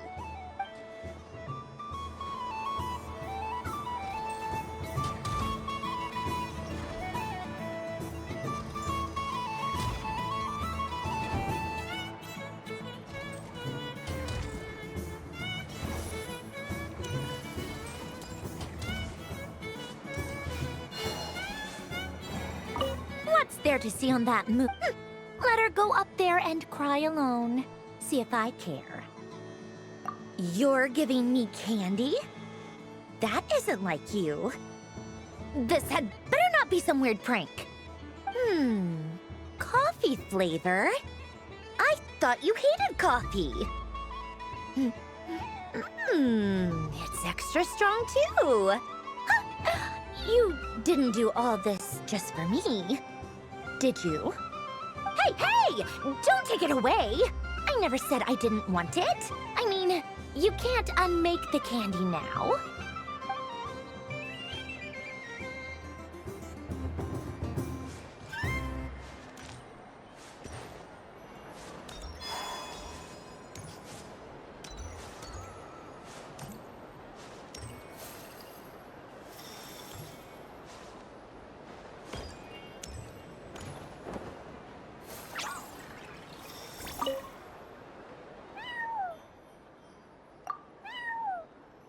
I have a fish flavor one if you'd like. Of course. If you prefer mint, then mint it is. Don't mention it.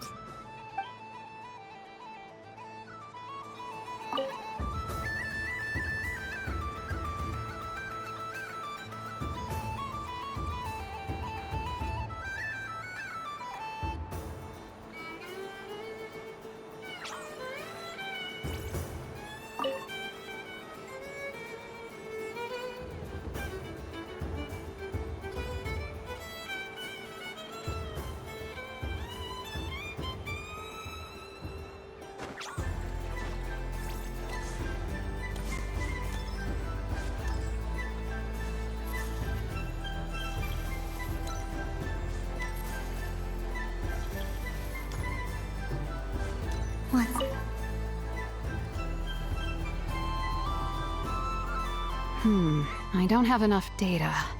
Need more samples. Who should I ask for help? Is this one of the amusements? Or is it a research project? Bit of column A, bit of column B. I'm currently running some synchronization tests on these spots. Basically, you need to press the button to help them successfully obtain the treasure. But you've got to time it right. I'll record your data, which will be used to improve the robot's accuracy. But, ma'am, I mean, Moon Goddess, don't you think you should take your eye mask off first? There's no need. I will be all right. Okay then. Whatever you're comfortable with. Great. Then let's begin. Would you like to try again?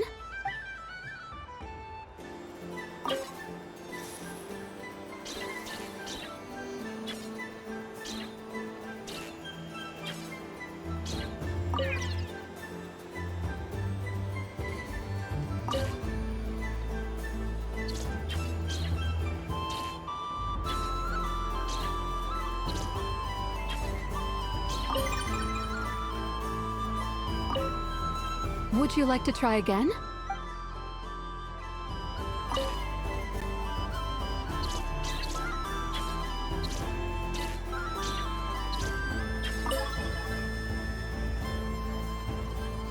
Would you like to try again?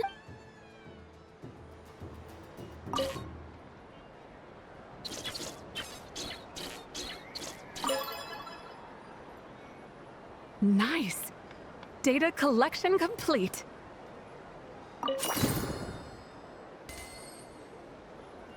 Cool!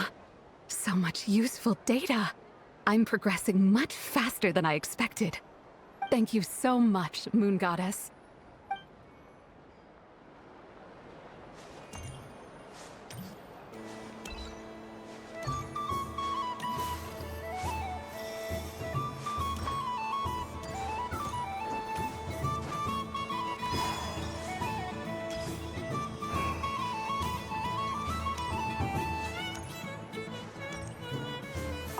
Happy Moon Prayer Night, adventurers. May you have a lovely evening.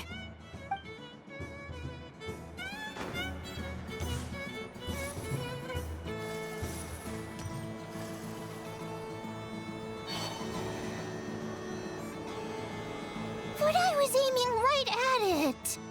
Aw, what a pity. I saw it with my own eyes. You were so close. So very close. That's not true!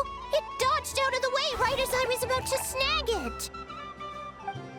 I'm sorry? You heard me. This paper frog can move. I swear. Dear, oh dear, what are you saying? How could a paper frog move? Unless you believe there really is magic in this world. But even if I, the mere humble merchant that I am, knew such magic, surely I would not use it on a paper frog. I'd sooner give Mora legs, so he could walk right into my purse. My dear, dear customer, why not have one more try? This time I'll give you 12% off, a very generous discount for one of my most regular customers.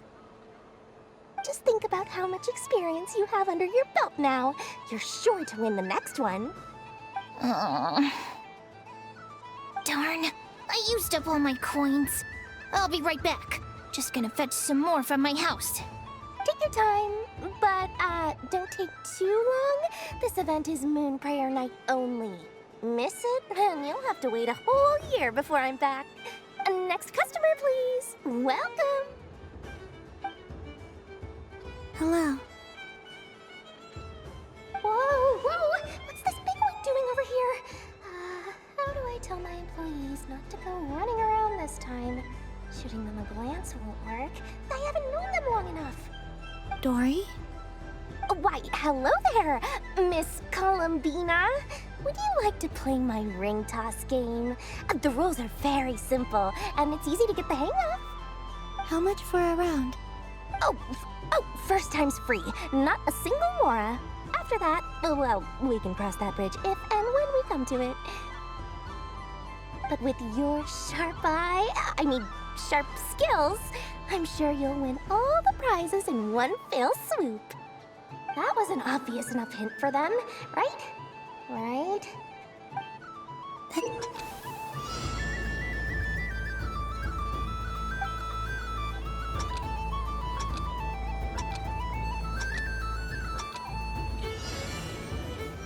Here comes the ring! Oh, peanuts.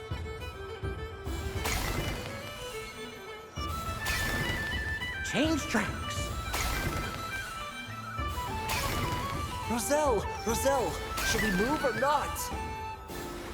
Just a tiny bit. All right, then I'll... Oh, sugar plums, not the clock hands. How do I move the legs again?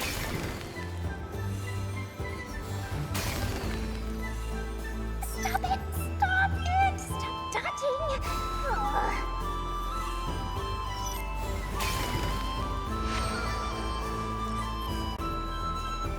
Let's see now. Let's see. Wow, very good. That's the highest score we've had all night. And here's your prize. Now, how about another round? As for the cost... Happy Moon Prayer Night, Miss Columbina. Happy Moon Prayer Night, Durin and Hat Guy. Are you here to play the game? Yes.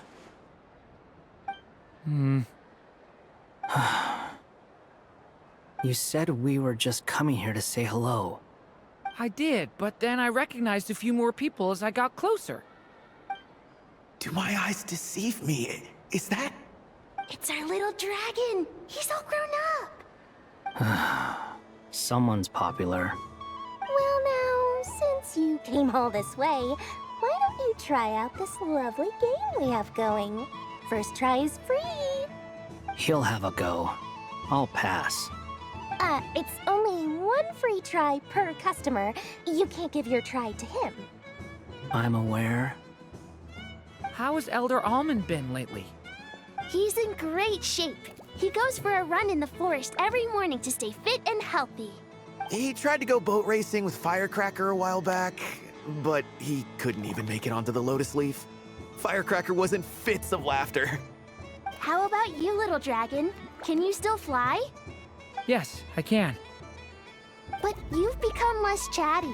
Has growing up been tough on you? We call that maturity. You know, the thing people sing about. The knight wields a sword of stone to defend those hearts that are made of gold. Stone is very heavy. That's what keeps him from talking too much. That That's awesome! I want to be a knight when I grow up, too. Ring, here I come!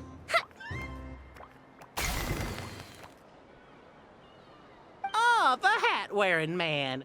I never thought I'd see you again. You seem more determined than when I saw you last on the train. If you say so. Oh, I do say so. The people you once helped see it clearly. It's because you are once again on the right track. May the engine in our hearts propel us to the station of our dreams. I can move! I can move now, Roselle! What are you doing, running into the rings like that? You got them all so quickly! I've never seen anything like this in all my travels. Is this guy actually an old friend of theirs? But how? They're origami animals and clockwork people from a fairy tale. Getting to know them would be quite an arduous task, unless they share a hometown? I have to get to the bottom of this. Next time I see the Great Mage Alice, I shall demand answers. Thank you, Dory. I had a lot of fun. Now for your prize. Where did I put it? Give me a moment to dig it out. Oh, sweet grand prize. How I wish I didn't have to let you go. Good thing I've already turned a profit from the customers earlier in the night. Otherwise, I'd have wasted all my hard work. Okay, I'm back. What? I leave for 2 seconds and someone's already claimed the grand prize? Oh, well, these things happen, you know? Perhaps you'd be interested in one of the other prizes instead. We've got all kinds of wonderful goodies here. Is this the thing you wanted? Here, you can have it. Huh? But... Don't worry about it. It will be happier with you. Oh, thanks so much, miss. Moon Goddess. Oh, goodness gracious, Columbina.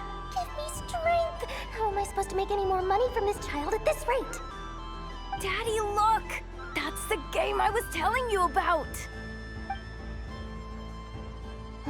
Forget it. She is the Moon Goddess after all. I'll think of some other way to swing this. Maybe I can try to hook this new kid. Huh? Oh, someone already won the grand prize. You can take mine if you want. What? Why? Why are all these bleeding hearts coming here to ruin my business? Happy Moon Prayer Night, everyone. Happy Moon Prayer Night.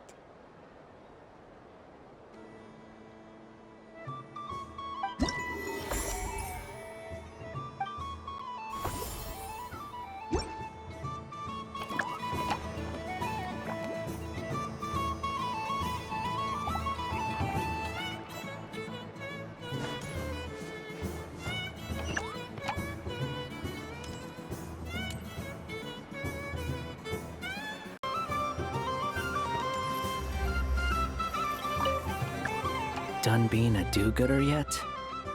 Thanks for coming here with me, Hat Guy. Are there any games you'd like to play? It's your turn to pick. I'll come with you.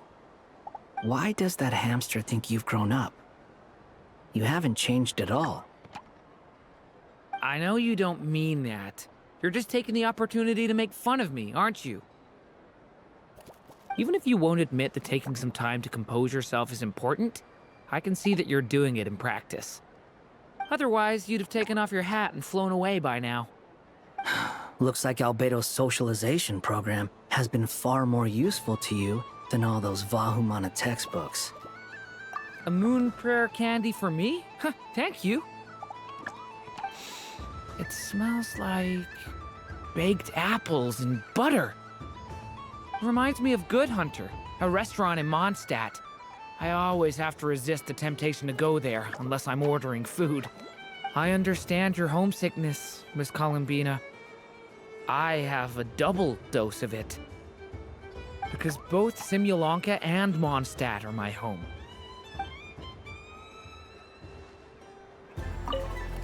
Done being a do-good. Thanks for coming here with me. Are there any games? Why does that hamster... I know you don't mean... Even if you won't admit that taking some time to compose yourself is otherwise, you'd have taken off your hat and flown away. Looks like Albedo's socialization program has been fought. I thought you'd actually spend your precious time doing something more worthwhile. Everyone has to take one? Well, fine. I'll take mine.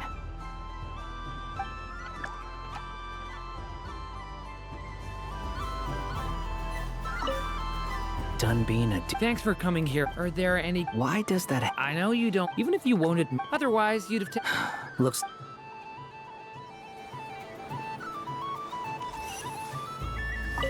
If all the prizes are gone, I might as well close up shop for the day.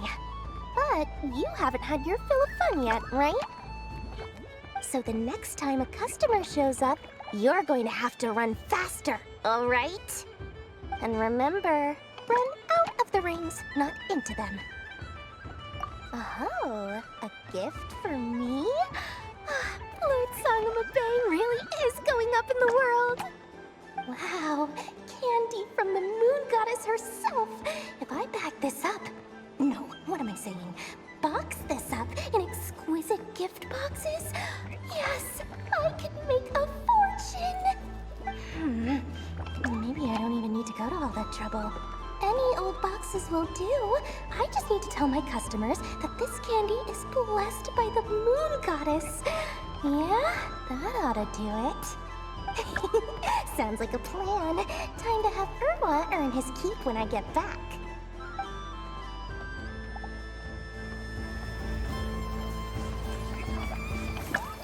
What? Come on, Citrus. One more round. Just one more. But my neck... oof. It's acting up again. You should take a break. Health comes first. Yeah, don't push yourself. We'll find someone else. Hey, don't look at me. I'm the referee. What are we gonna do then? Do you need any help? Yes, we do. We need one more player for our game. All right. Could you teach me how to play? It's really simple. You just throw the dice and move by that number of tiles.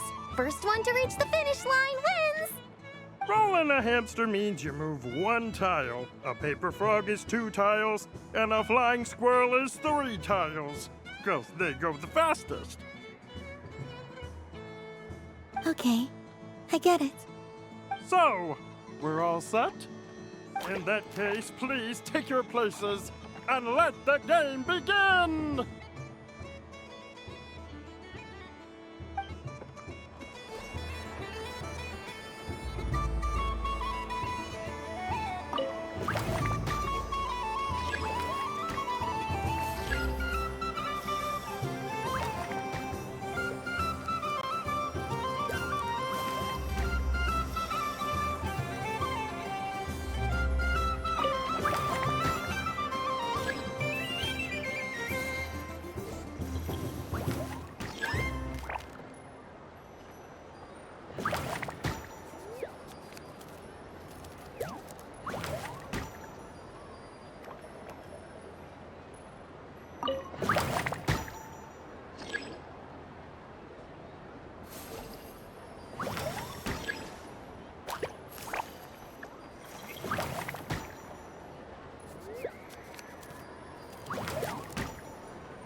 And the winner is Astape! Well done! It's a pity that my good friend Faro Bear is busy working on a training program for Princess Semest. If he could have been here, the victory might have been his.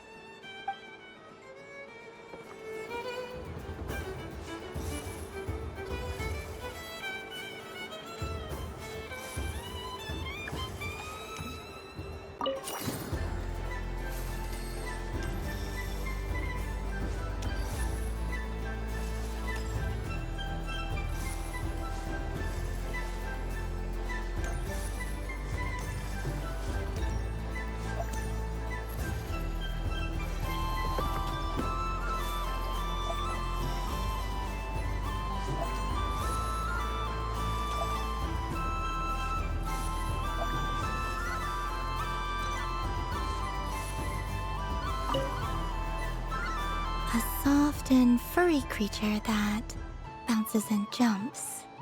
Welcome home, Moon Goddess. This one talks too.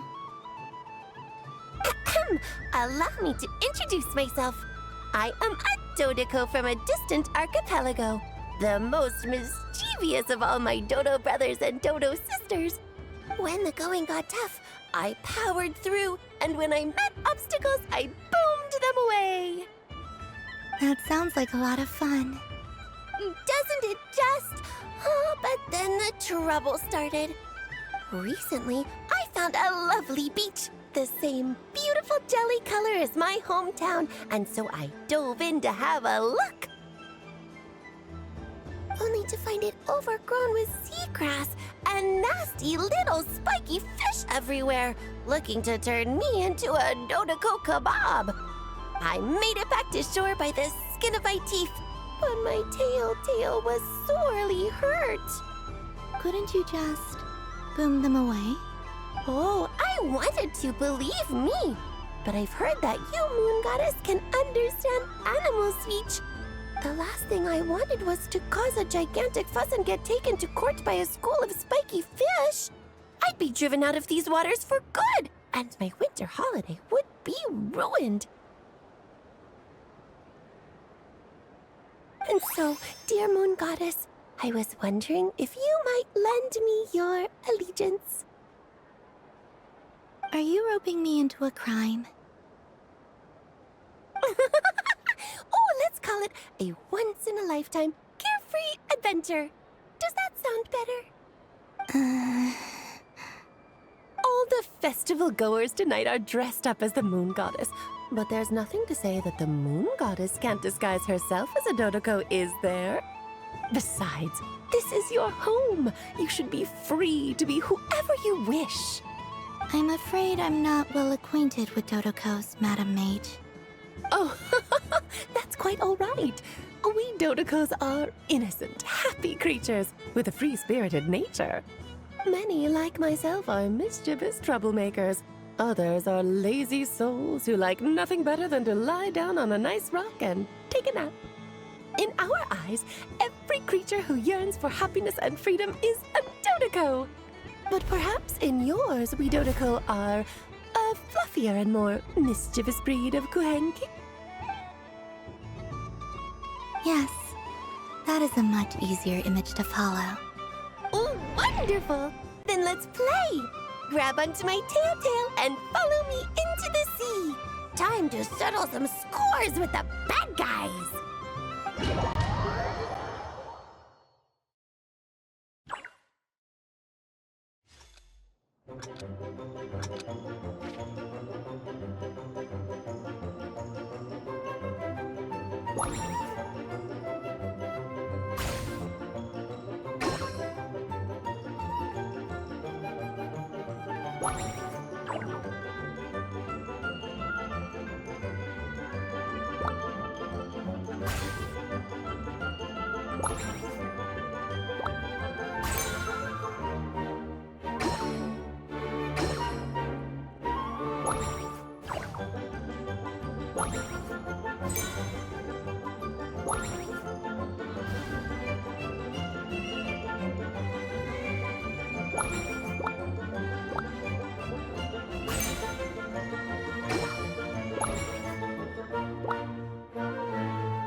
remarkable talent.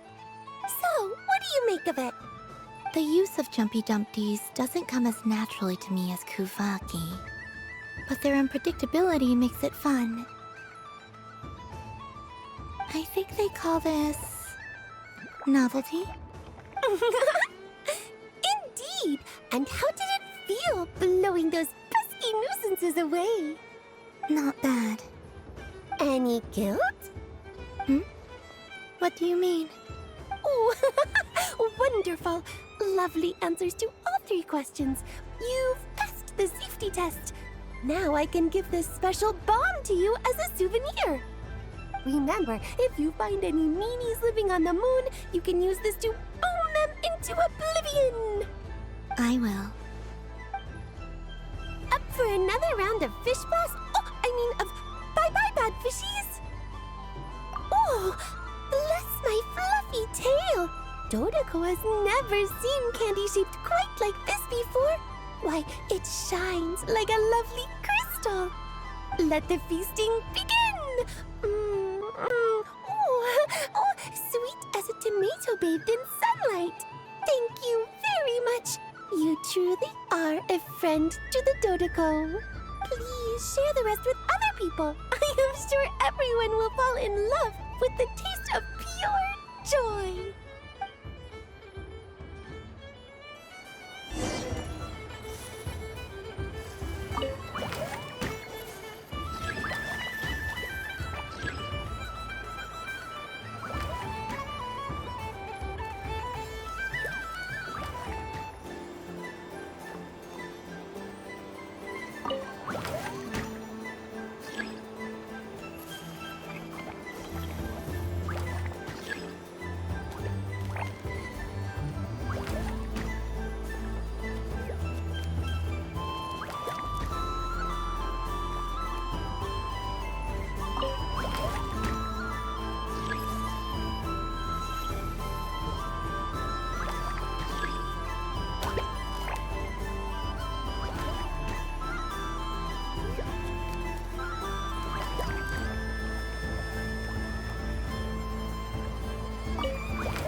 And the winner is the Moon Goddess! Congratulations!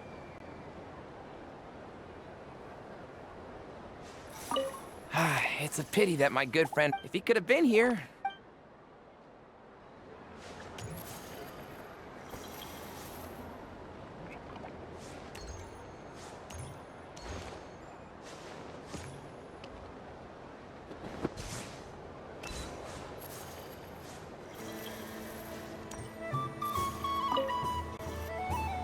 Welcome home, Moon Goddess. Oh, you're the genuine article. Alice was right. This moon prayer night was worth watching after all. Another one that talks. Greetings. Pleased to make your acquaintance. I am the Hexenzirkel member they call B. Barbeloth Trismegistus. Columbina Hyposelenia. Pleased to meet you too. Hyposelenia. A fine name indeed. Now then, Miss Columbina, do you wish to hear a mage's divination? Divination? The Frost Moon Scions used to ask me what would happen in the future. Is this like that? From the perspective of the one seeking answers, perhaps.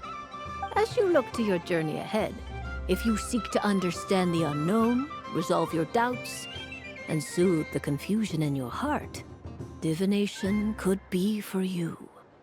The unknowns on my journey. Of course, if one wishes to peer into fate, then hydromancy is the more precise option. But that is a complex affair, and to relegate that majestic art to the status of a festive amusement would seem somewhat uncouth. Besides, it is sometimes better to not know fate with great certainty. Hence, I shall use the suitably festive Luna Arcana to tell your fortune instead. It is more popular with the youth in any case.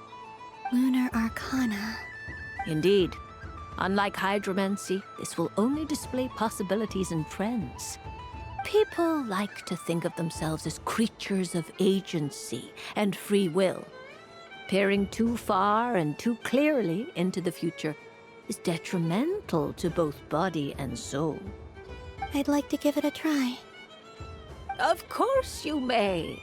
Come then, take a seat, Miss Columbina. Before we begin, are there any specific questions you would like to ask? Let's stick to general possibilities and trends, like you suggested. Ah, very well. Then I shall use the basic Lunar Arcana deck. Now, try to relax. Cast your mind upon the things you have experienced and the things you are soon to experience. I will shuffle the deck. Would you like to cut the cards yourself? You do it. No problem. Now then, to make things easier for the Seeker, that is to say, you, I shall decipher the cards from your perspective.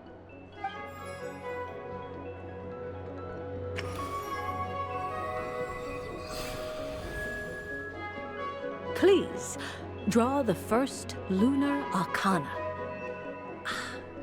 This represents destiny and is the foundation for the divination as a whole. Now, draw your second card. This will stand for the past, the sum of all your experiences that have come before.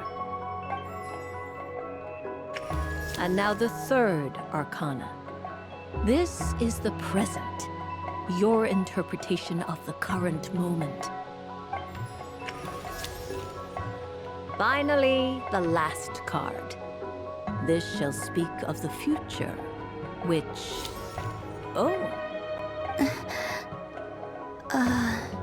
Kuvaki Pulse? Fascinating.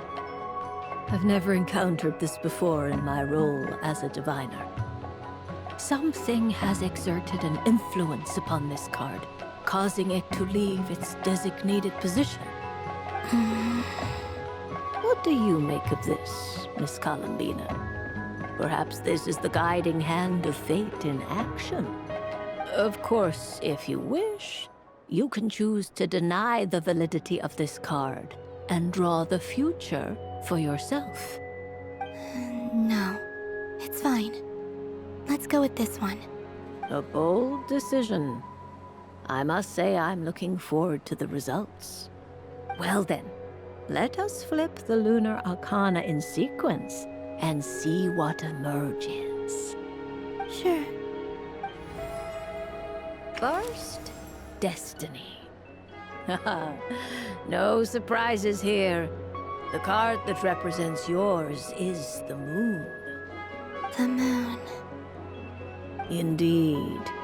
The moon can represent the truth at some times, but deception at others. False peace, destructive calamity, and the world-changing power that lies within. When the moon is placed on the destiny tile, it indicates that your destiny is not what it may appear on the surface. Instead, it may yet have a hidden side. It symbolizes a journey through the fog, fraught with uncertainty and deception, where one must face inner challenges head-on. I don't understand. Patience, my dear. This is but the first card, which serves as a basis for the interpretations that follow. Our divination will only grow clearer from here on out. Now then, flip the second card, the one that speaks for the past.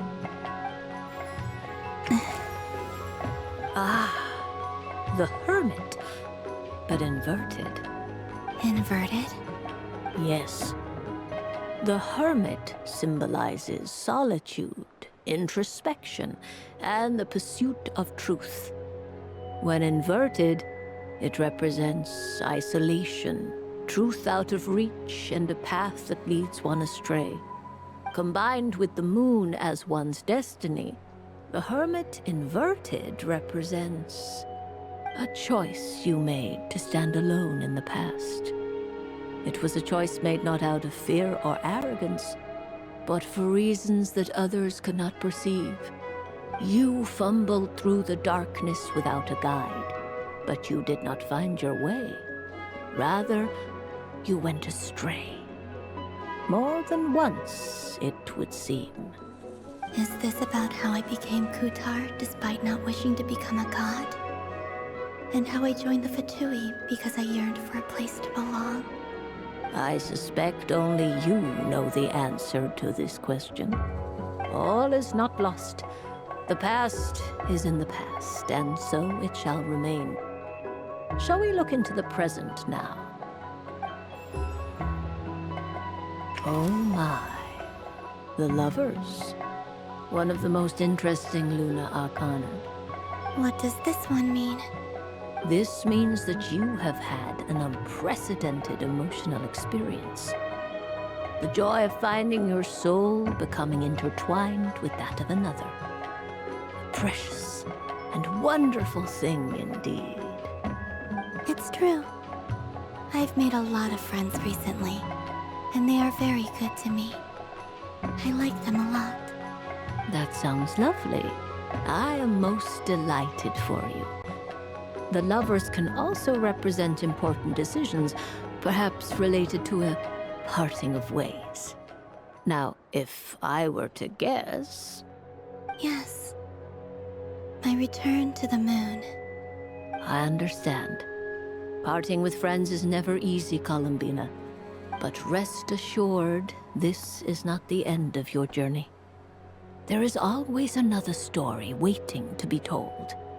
The future always lies ahead. The future. Well now, it's finally time to flip this most mysterious of cards. Why did it appear? And what does it wish to tell you? I'm ready. Very well. Flip this card and see what lies on the other side. Oh. Miss Barbalat? What is it? This card is death. That doesn't sound very good. It depends on how we interpret it. It is true that it can represent an agonizing death, a complete and utter end, but at the same time, it can also represent rebirth. Do not forget that your destiny card is the moon. That lends your future many different potential meanings. If death spells the end, is it unavoidable? As I have said, divination can only display general trends. It is a rough guide, but it does not show predetermined outcomes. Allow me to summarize it for you. In the past, you may have lost your way, but now you have gained new connections and new strength. You now face an important decision, one that may bring about a great change in what is yet to be. This change might, in turn, be the end of all things, or their beginning. But remember, everything is subject to change because of the moon present in your destiny. You must see the truth clearly and face your innermost thoughts. The truth. My innermost thoughts. Thank you, Miss Barbalat. Don't mention it. Some people dislike divinations, for fear of glimpsing an ending to their story that they wish was not so. But I can see that you're different. The result of this divination will not sway your decision. This is a rare quality, and one that diviners always hope to see in the seeker. We are here merely to guide, not to exert undue influence. I understand. Go then and illuminate your future, Miss Columbina. The moonlight that shines from you now is most captivating.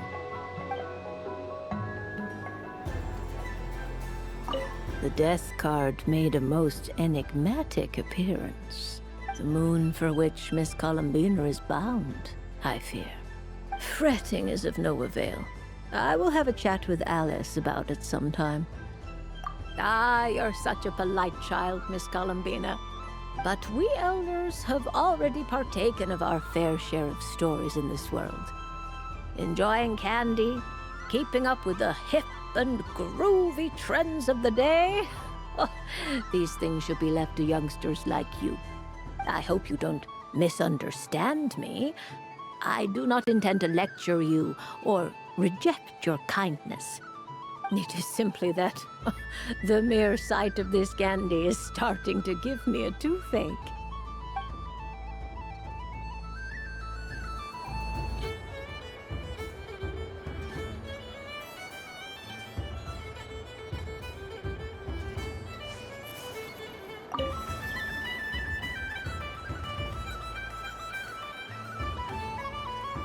I wouldn't say it's unfair, exactly. I mean, your voice goes right into people's heads. How would you explain that to the kids? You can't just explain it away as magic. Is something the matter? Ah, Miss Columbina! No, nothing you need to worry yourself about.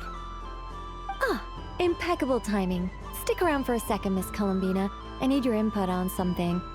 This self-proclaimed Knight of Justice has yet to give me a satisfactory answer. I, for one, would like to hear your verdict on the matter. Hey, now, I left the flagship just to help you out, Miss Nicole. What's going on? So Alice and I are both using long-range remote control spells that work on similar principles, allowing us to attend this festive fair in Dodoco form. Sorry, let me backtrack a little. While similar, there are some key differences. Alice, being a great mage, wanted her Dodoco to reflect something of her own charm and mystique. So she adjusted the way its tail moves when it spins around. An entirely gratuitous move, in my opinion. I hardly see how anyone is going to notice that. If anything, I'd say that anyone who stares intently enough at a Dodoco's tail to notice such a small detail is someone we ought to be highly concerned about. I only say this to emphasize that my question has nothing to do with tails. Now that we're clear on that, why is Alice's Dodoco permitted to interact directly with the children celebrating Moon Prayer Night, while mine is not? Your voice speaks directly into people's minds. See? Exactly what I said.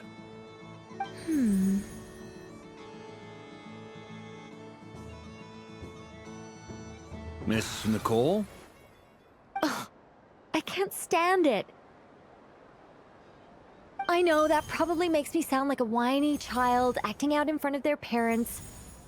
And it's a little embarrassing now that I think about it. But hey, I said it now, I can't take it back. That would be even more embarrassing. Also, don't go reading too much into that analogy. It was off the top of my head. I'm actually an awful lot older than either of you. Miss Nicole, are you saying that you'd like someone to play the game you've prepared? I'm not so invested in that.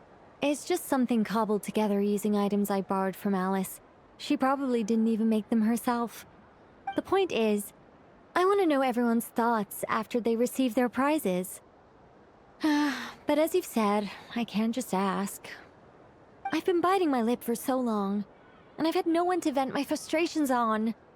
I thought this was going to be a nice, straightforward festival where I'd get the chance to guide people to treasure. Well, can I play? I can't guarantee that I'll win a prize, but... You will? I'd like to try. Then what are we waiting for? Let the game begin! It's like they forgot I was ever here.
Congratulations, Miss Columbina!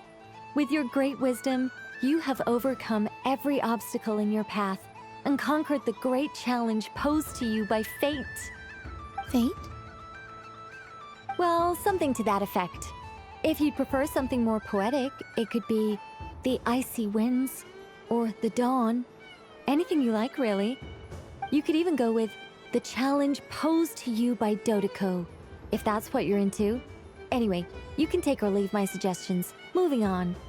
All my hopes are now resting on this. Can I open it now? Stop teasing me! Please, I'm begging you. No more talk. Just open it. Wow. What a lovely sculpture. Classic and cute at the same time. Thank you, Miss Nicole. I'll always treasure it. Ah, there we go. Music to my ears. You have my sincerest gratitude, Miss Columbina. Thank you for sharing your precious time with me and fulfilling my wish. Don't mention it. You've all done much to help me. And still, I'm the one receiving all these gifts.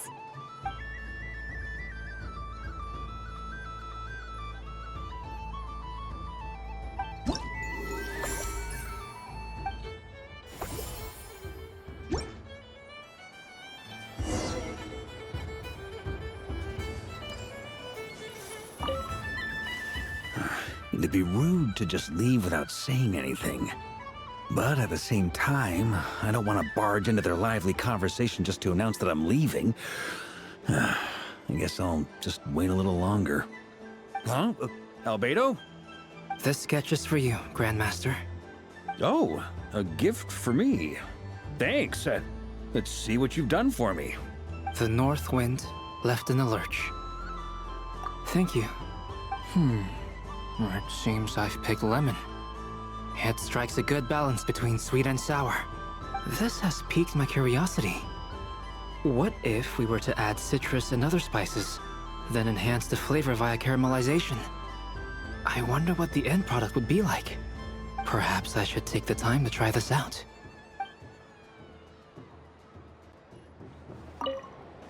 Huh? Albedo? This sketch is for you. Oh, the north wind left in the lurch. Ooh, I get one too? Nice, thanks. What is that? Oh, so familiar. Don't tell me, don't tell me. Oh, I got it. It's like the candy jar dropped into a vat of today's boon. Seems I'm a proud recipient of today's Feast of the Moon, huh?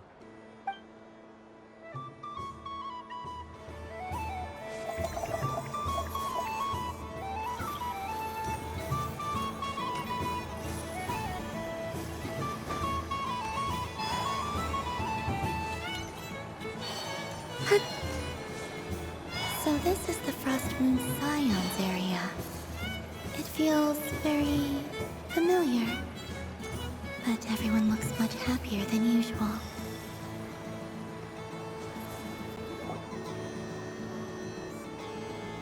Dodoko's Whirligig! Come check out Dodoko's Whirligig! Ah, welcome home, Moon Goddess. Might I ask what this is? Ah, it's a very special amusement sponsored by the Great Mage herself. Ride on a soft and furry Dodoko and embark on an unforgettable adventure. I say that, but I'm just following a script here. Who is this mage, anyway? And what the heck is a Dodoko? I'd like to ride. No problem. But, are you by yourself? Is that not okay? Oh, no, it's fine. It's just that each Dodoko can accommodate 2 passengers.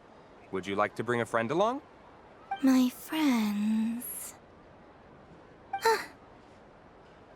That should do it. Now, we just need to get everyone else to draw something on it too. But we gotta keep it a secret from Columbina. Traveler?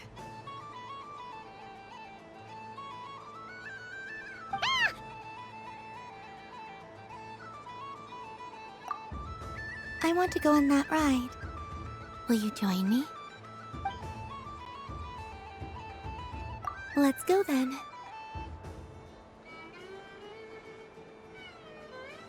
Don't worry. Paimon will do the rounds. You go have fun.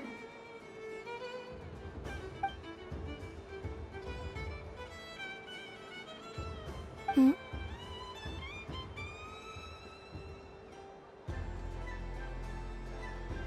All right. I think we have to wait in line over there. Please take your seats. For safety reasons, you mustn't try to leave the ride before it comes to a complete stop. All right, you're all set. I wish you both a wonderful journey.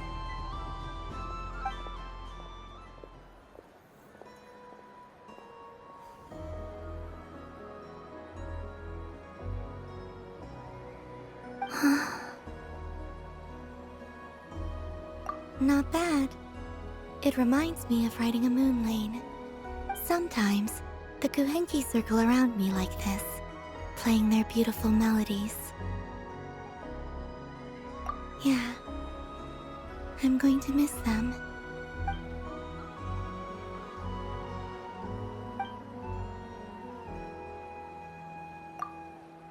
It does.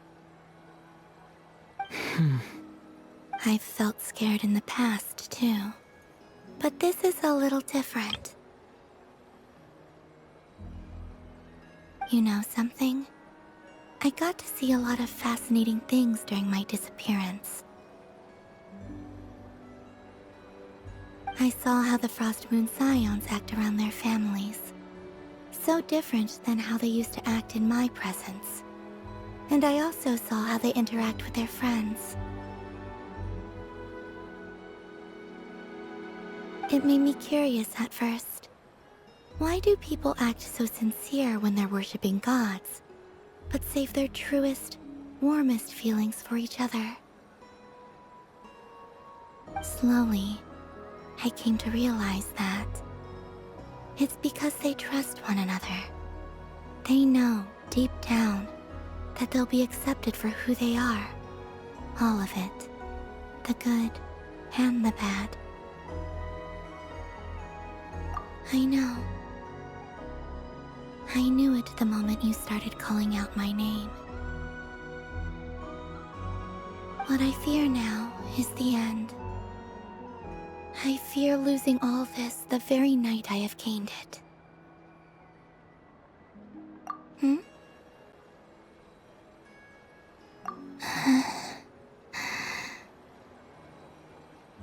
Thank you for this conversation.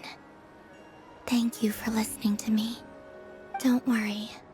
This fear I have, and the unknown that awaits me, they cannot hurt me. Not when I possess a treasure far greater.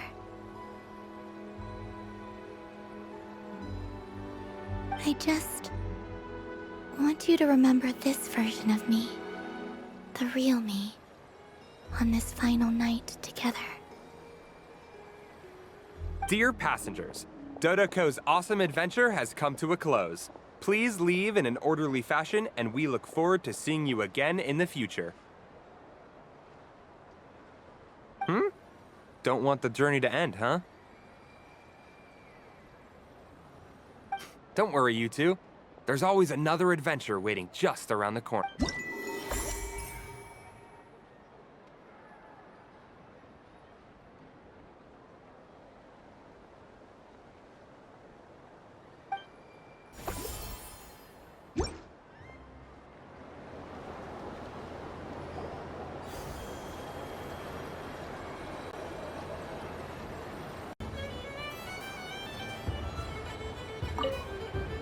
Dodoko's Whirligig. Come ride on a soft and furry Dodoko and embark on an unforgettable adventure.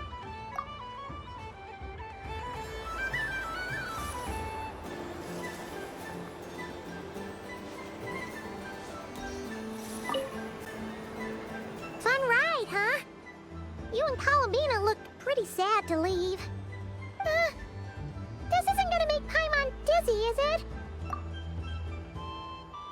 Oh, candy for us?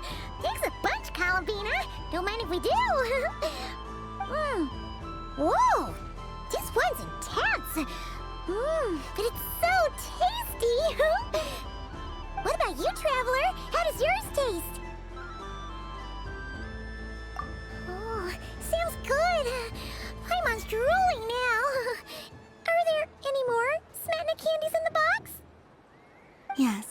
I believe so.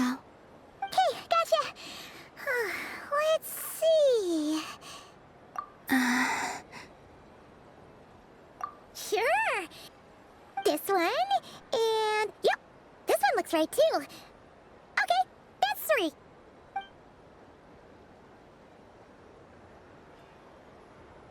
Here we go.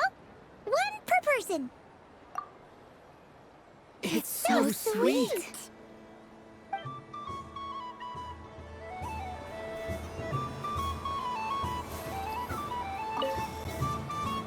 Fun ride, huh? This isn't gonna make Paimon dizzy, is it?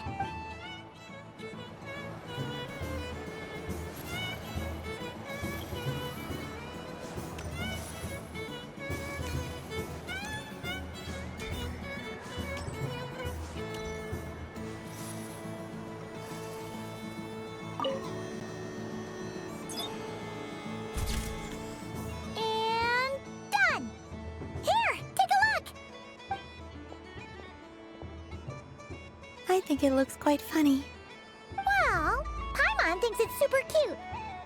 It looks like a silly chic badger and a rhyme-horned deer that's about to fall asleep. Maybe I'll stand on the chic badger's side instead. It looks like we've attracted the attention of quite a few animals. Let's make room for them.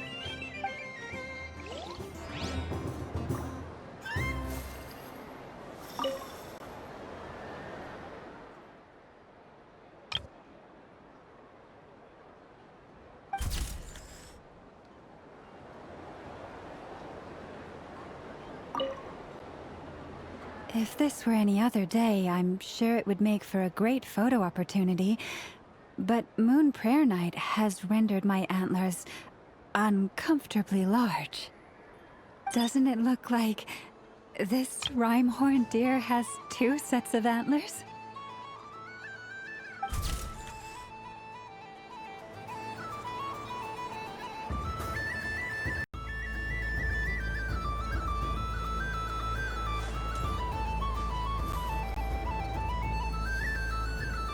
Wow, the Frost Moon Scion stall looks kind of plain, but it's pretty cool once you get into it. I don't go to Hisi Island much, but it's got that, like, old world cultural feel.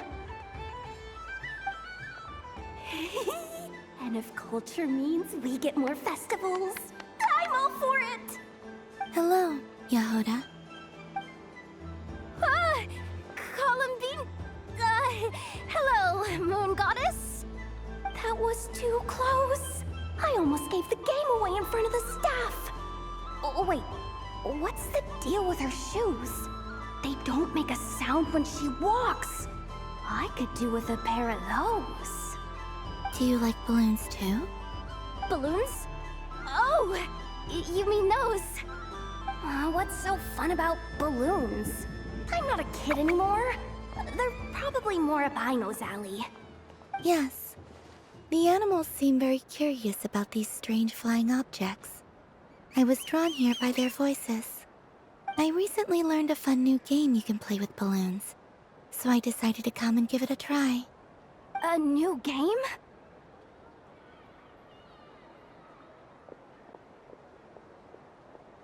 Hello. Welcome home, Moon Goddess. Here to buy some balloons? Yes. Could you give me a few that haven't been inflated yet? Are you sure?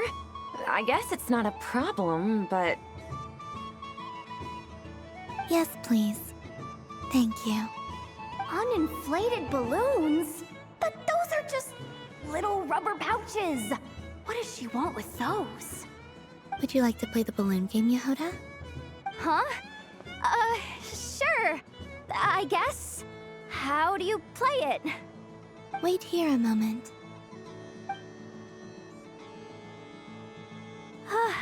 Oh. This is so weird. What have I got myself into now? I thought I saw Columbina nearby. Uh-oh! That's the 4th Harbinger! helped us out quite a bit. She's good people, right? Is she looking for Columbina? Oh, guess that's my ticket out of here. I'm not sure my heart can take being sandwiched between two harbingers.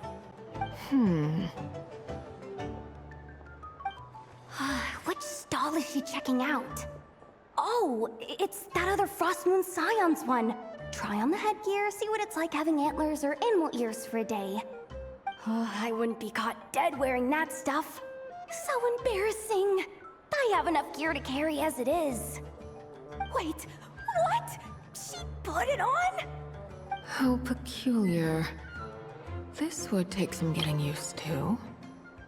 I wonder if this is what it's like for Lynette. It really suits you, ma'am. What is this? She was so intimidating a moment ago, but now, dang, she's really rocking those ears. How does she make them look so cool? I suppose I may as well keep them on for now. All part of the festive experience. She's coming this way. How do you do, Miss Yehoda? Oh, jeez. Don't talk to me while wearing that thing. Where am I supposed to look? Oh, hey there. I'm looking for Columbina. Have you seen her? She just... Huh?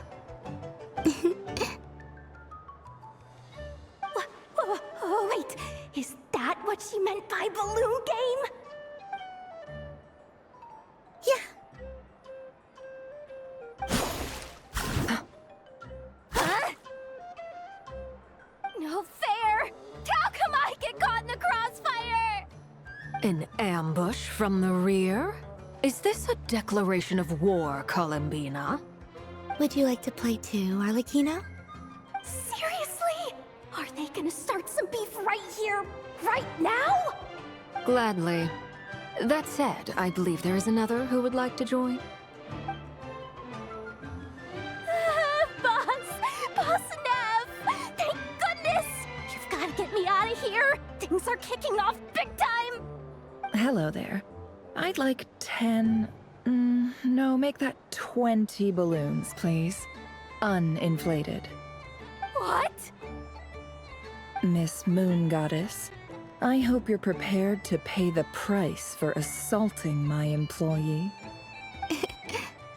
Welcome to the game, Nefer. Just to be clear, let's keep this a fair fight, okay? No strange powers, please and thank you. Naturally. Don't just stand there, Yehoda. Aren't you going to team up with me? Huh? Do I have to? Of course. Don't forget, the Curatorium has a reputation to uphold. I knew something like this was gonna happen.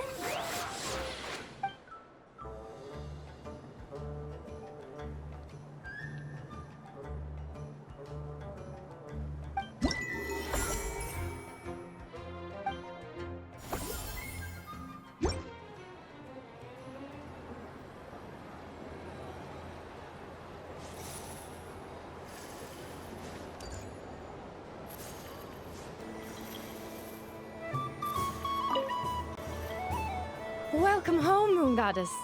Would you like to try on some animal-themed headwear? I always hear Llama saying how heavy her antlers are. I wonder how it feels.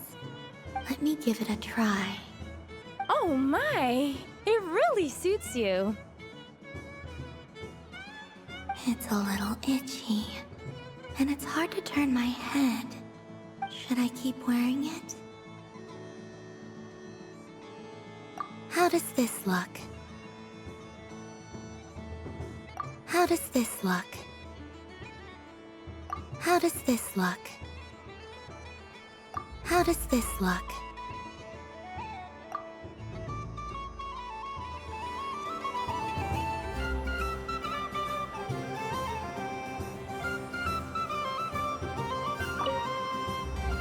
I've seen Linny and the other children play this game before.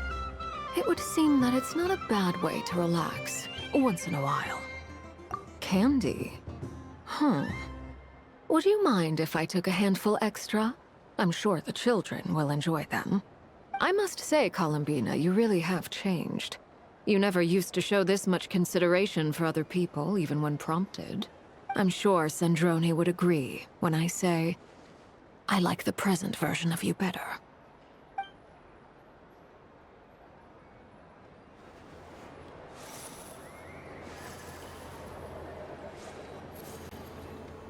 Sunny days!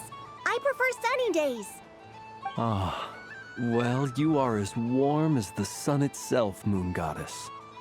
Very well. I believe your spirit animal has to be this most adorable chic badger. Wow! Thank you, Mr. Talking Magic Lamp.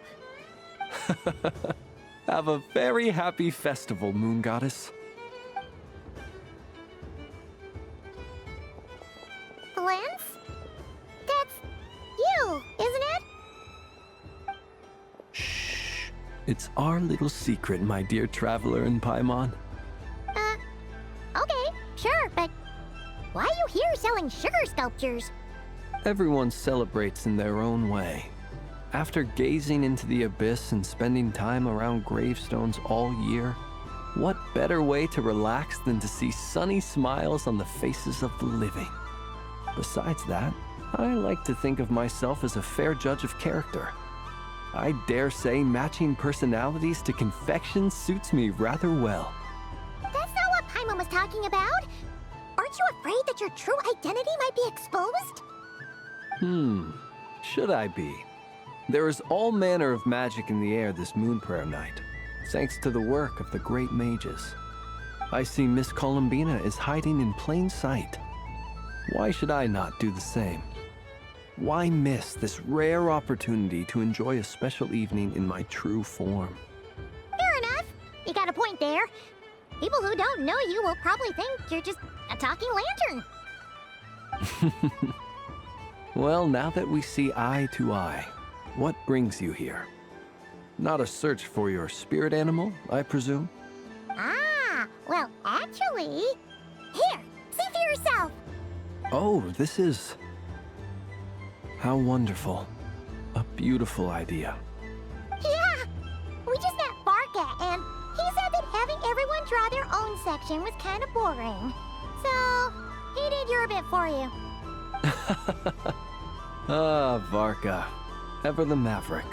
I see his artistic skills are truly one of a kind. In that case, I shall paint something on Mr. Albedo's behalf in a short while. What? Why not now? Ahem. Welcome home, Moon Goddess. Phew, that was close. Hello, Flins. She recognized you right away! What keen eyes you have, Miss Columbina. Especially considering they are shut. I did not see you. Rather, I sensed you. I can sense the fluctuations in Kuvaki all around me. One would expect no less of the Moon Goddess. Might I interest you in some candy? Yes, please. Excellent. I shall make some for you right away. Something the matter, Miss Columbina? What about my spirit animal? All the other children carrying sugar sculptures are talking about it. Wait, is she taking the test seriously? Ah, my apologies. How could I neglect that? You are quite right, Miss Columbina. Every one of us has a magical creature living in their heart. Would you permit me to help you find yours? Yes, please. Do you prefer the day or the night? Night. Which of the 4 seasons is your favorite? Winter. Think of a perfect day. What is the weather like? Sunny, rainy, or perhaps cloudy? Rainy in the morning, sunny at night. What kind of answer is that? Forests, lakes, and open seas. Which do you prefer of these? I like them all. Imagine you opened your very own shop. What would you sell there? Moonlight, I think. Wow! Paimon would totally shop there. It wouldn't cost anything. You'd just need to visit. Aha! I believe I know what your spirit animal is. Here, for you. Oh, it's a Kohenki! Indeed. A free-spirited being with a deep love for all things here in Krai, who selflessly lends her aid to as many people as she can reach. It is the perfect fit for you, Miss Columbina. Thank you. It would be my honor. But you shall have to forgive me. We have known each other for quite some time. I doubt there is any answer I could give that would come as a surprise to you. So instead, would you accept this sugar sculpture as a token of our friendship? It's a lantern. Hey, why don't you two go enjoy your candy over there? Paimon wants to try out this spirit animal thing too. Right, Blintz? Come on, play ball. I got this drawing done. But I want to hear Paimon's answers. But it'll probably take ages. Paimon's a complex soul. And we don't want your candy to melt while you wait, huh? Oh. Okay then.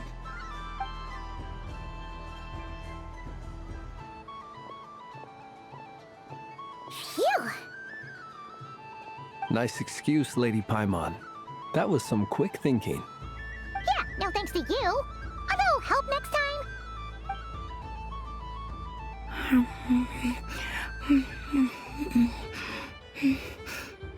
It's sweet. Is that Lockaberry?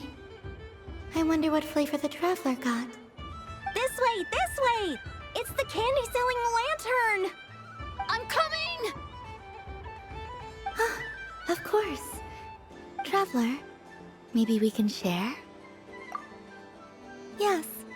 I found out recently that people share their food sometimes, so I'd like to try it. Or... is that a no? Thank you.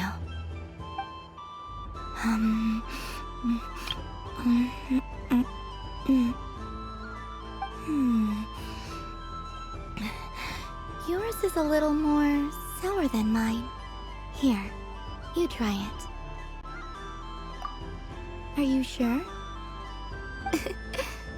Amazing. My sugar sculpture has shrunk, yet my heart is filled with feelings of sweetness. I will remember this feeling. Sure.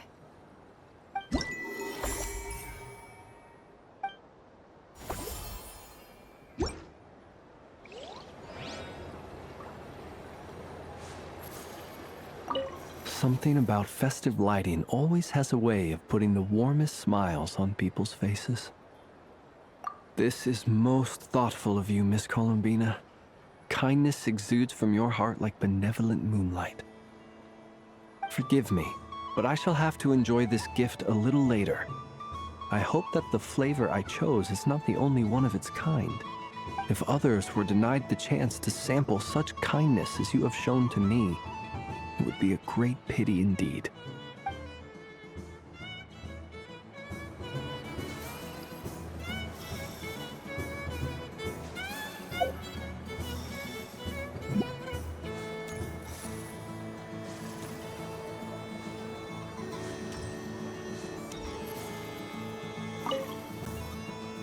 Miss Laliki!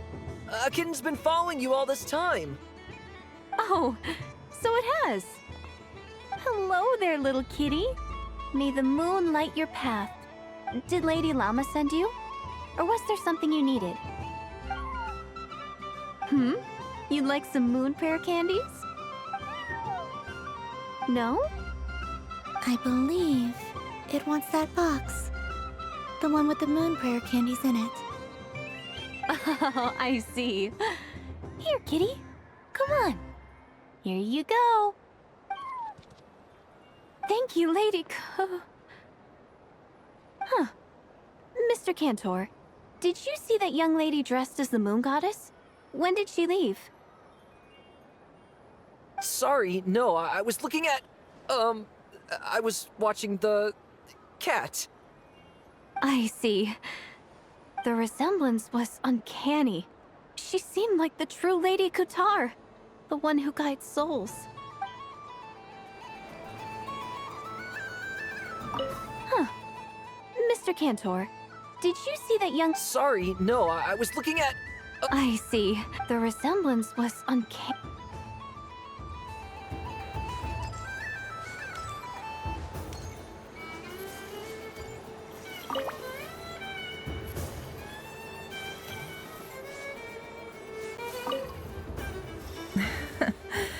That was fun.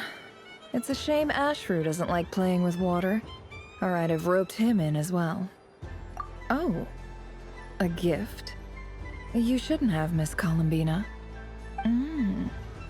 Very nice indeed. Candy is one of many luxuries that the desert folk could never afford. How I yearned for candy when I could not have it. Yet, now that it is readily available to me, I never seem to crave it. May your moon prayer night be one free from regrets.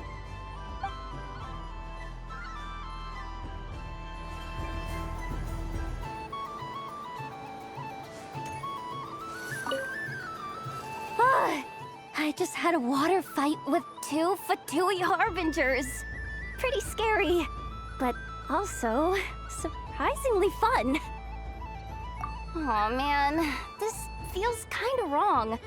Like, shouldn't we be the ones giving you candy rather than the other way around? I guess I'll just take one. What flavor is that? It tastes like getting a mouthful of muddy grass. After being rear-ended by a blunt-horn rhino, then face-planting the ground. I'll never get this taste out of my mouth. It's delicious.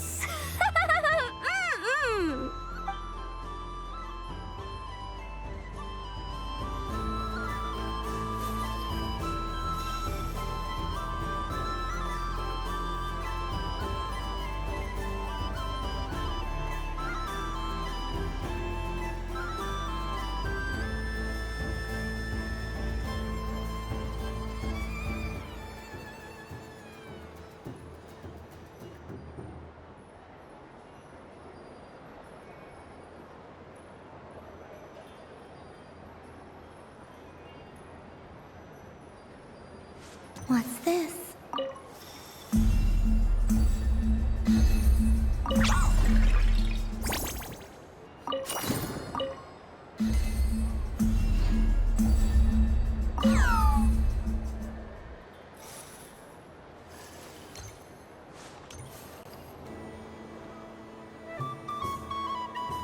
I wish for a never-ending supply of laka berries.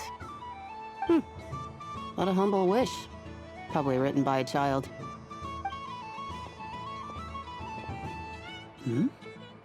Is that Llama the Moon Chanter?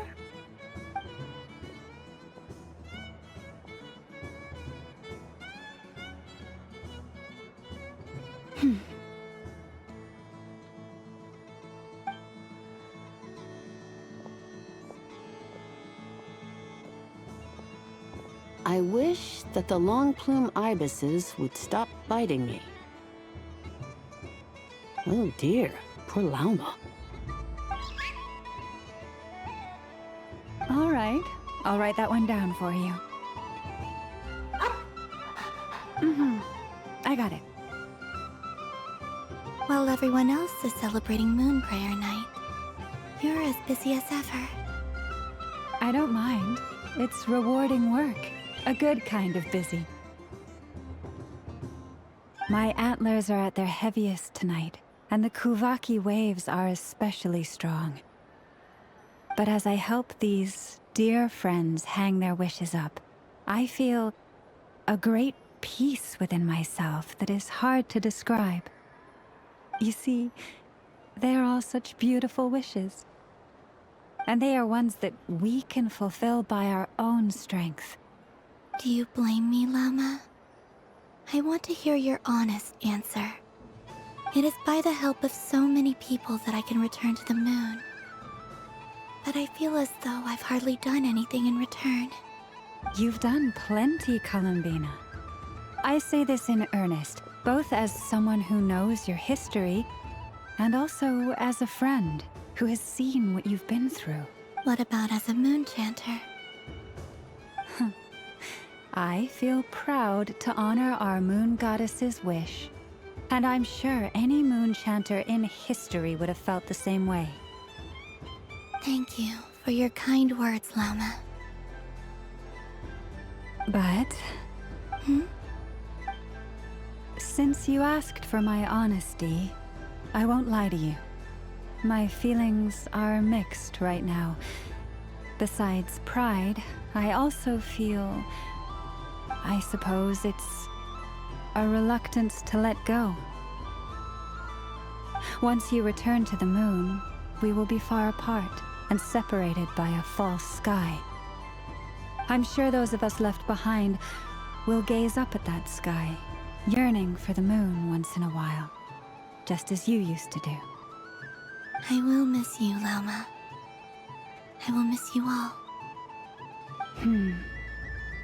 I hope to stay in touch. I will try and find some way to send messages down from the moon. Perhaps you could use Kuvaki. I've heard Yehoda say that signals can be sent using long and short waves, or strong and weak lights. That sounds a little complicated. What if we forget what the signals mean? We could prepare a codebook beforehand, but... You're right. It wouldn't really suit you. Still, whatever happens, I believe that you will find your own unique way of communicating with us. And now that I think about that, my heart feels lighter. Because you trust in me? Yes. I have faith in you, and in the power of truth. In my experience, the truth tends to be difficult. But that's what makes it stand out from what is false. So I'm confident that your thoughts and your love will shine through the curtain of lies. We will know it when we see it. Thank you. Now, could you help me hang up my wish? Is this? I wish that all who dwell in this moonlit world can find a place to belong. And I wish that I shall one day see my friends again. It's 2 wishes. I hope that's not too greedy of me. Not at all. And I think you speak for us all with the second one.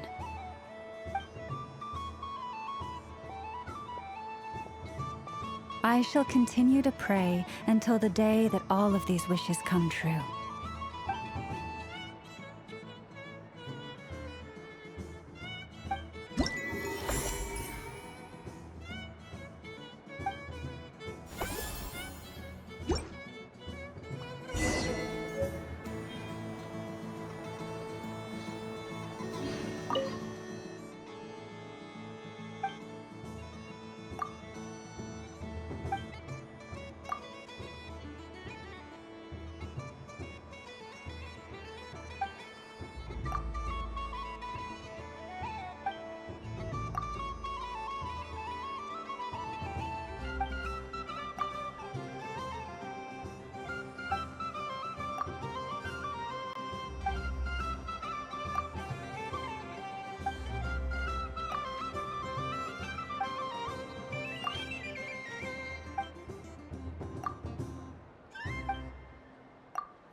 Yes.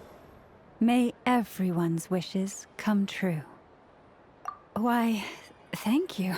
Don't mind if I do. Oh, my. It's so sweet. I'm so accustomed to plain, simple meals that this sweet treat is quite a shock to the senses. But I savor this moment in its entirety because it tastes like true friendship.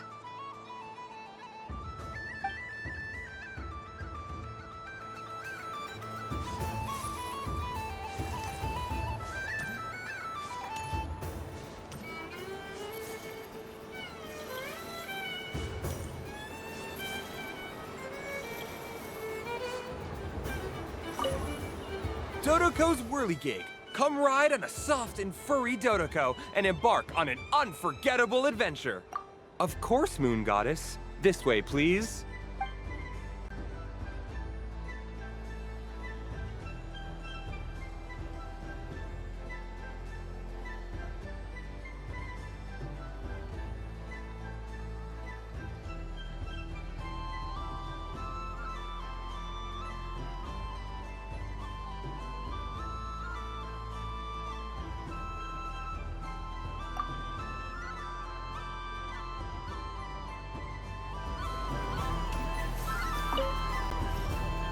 Traveler. Hey there, Columbina! Are you done checking out the festive amusements already? Are you sure you don't want to look around some more? You might not get another opportunity like this for a while.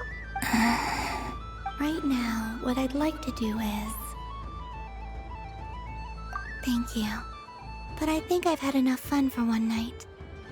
I've made plenty of precious memories. Really? You sure you don't want to have a little more fun out there? Final answer! Yes, I am sure.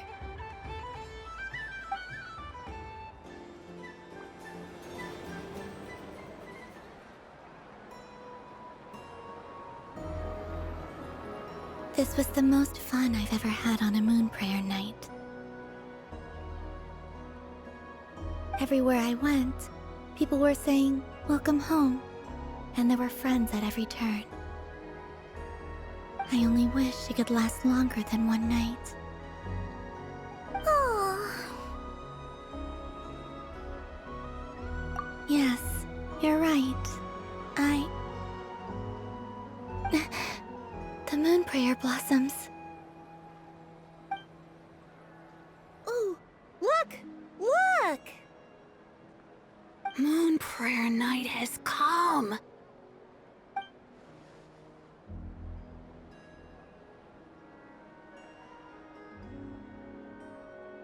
The moon. It's so beautiful. Happy Moon Prayer Night, dear. Happy Moon Prayer Night!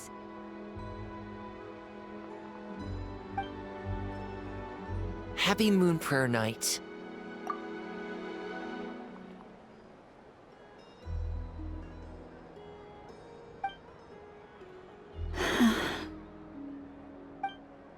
Aww. Huh.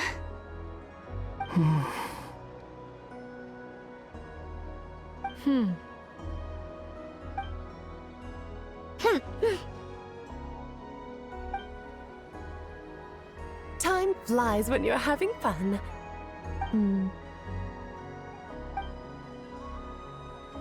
Oh. Looks like the time has come. Columbina. You're heading off, then? Yes, to the ruins you mentioned. And from there, back home to the moon. Wait! I know? At least... Take one of our craft shop's crumb cookies up to the moon with you. You know, for a snack. Sure, why not? The Curatorium of Secrets believes in proper farewells. No story should be left without a satisfactory endnote. Never. Farewells are an important affair for the Ratniki, too. We never know when we might meet again. Haha! And here I thought grand farewells wouldn't suit tonight's mood.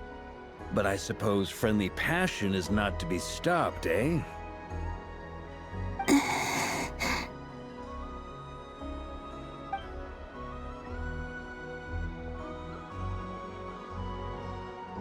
We made a little something for you, Columbina. What is it?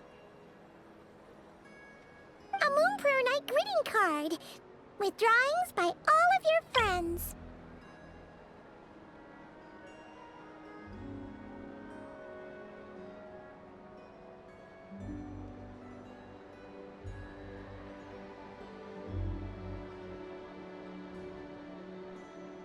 You did mention that you'd like a portrait done, so I took the liberty of creating one for you.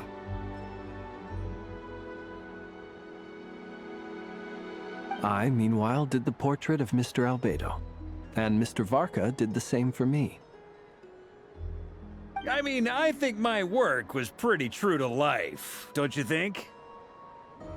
The picture of Ashru was my doing. The two of you seem to get along rather well. Wait, was I the only one who did a full body picture? That's so embarrassing. I did pictures of me and Anefa.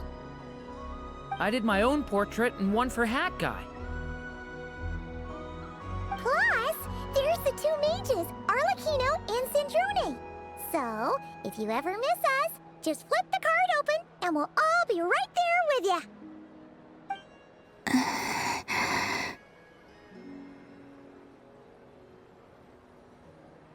I don't know what to say. Thank you so much, everyone. This whole Moon Prayer Night was more than I could have ever asked for.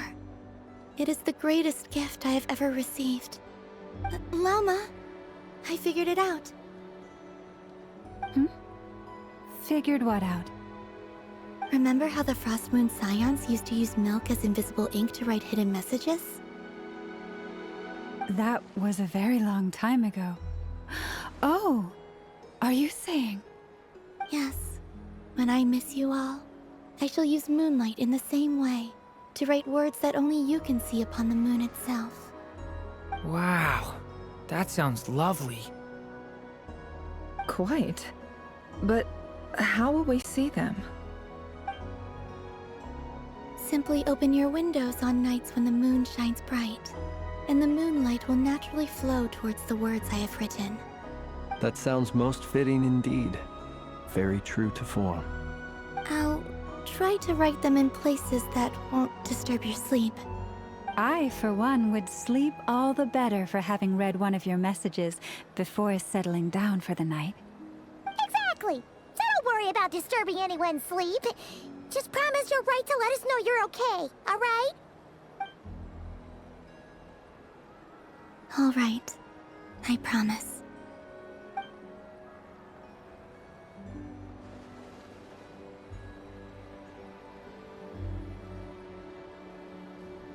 In that case, Columbina. I'm ready. Very well. Let's go.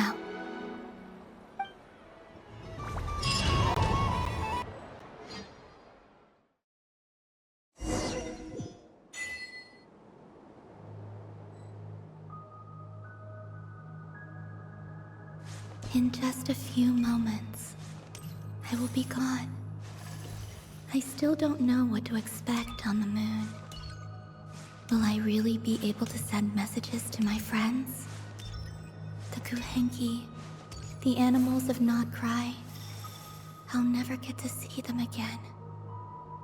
I wonder where I'll be when the next Moon Prayer Night comes.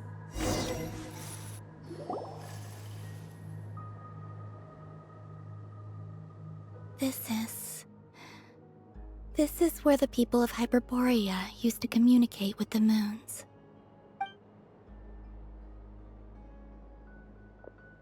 Eternal moon, frost moon, iridescent moon. When the power of all three converge... The gate to the moons shall open. Mm-hmm. Moon marrow preparations are complete. Only the final step remains. I'm sure Nasha Town is livelier than ever at this moment. Yeah, it's a shame you couldn't be there for it, but it's now or never, right? It's fine. I'm more than happy with this. My last piece of luggage. My only piece of luggage.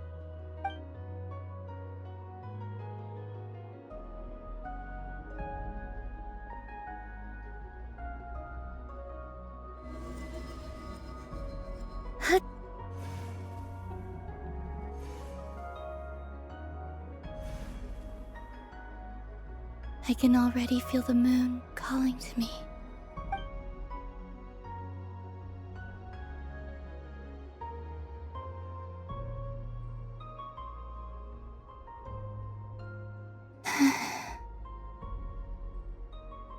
Your home lies on the far side of this light, Columbina. From now on, we will at last have a reason to pray to the true moon. Columbina. Yes? I'm listening. Be sure to come back and see us when you get the chance.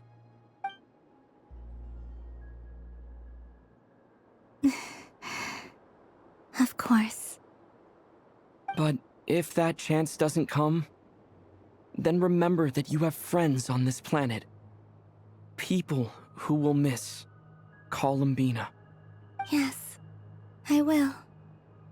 Thank you for everything you've done for me. And remember, come night or day, the moonlight shall always connect us. Well then, farewell, my friends.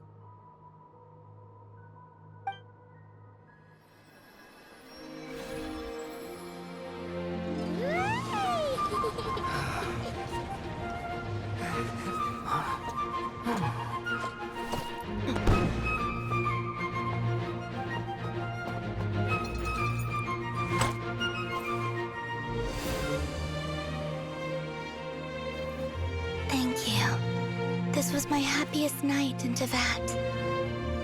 Farewell, Columbina.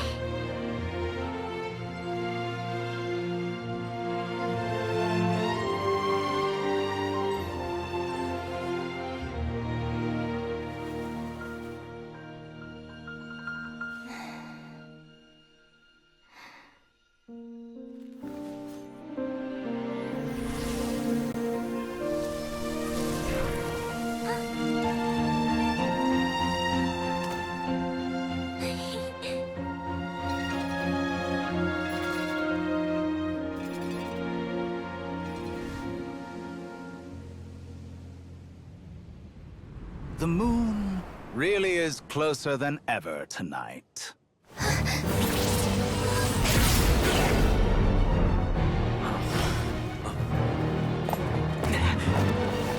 Columbina. All three moons in one place. Time for one final experiment. Reason, life, death, time, and space. They all believed I would fail.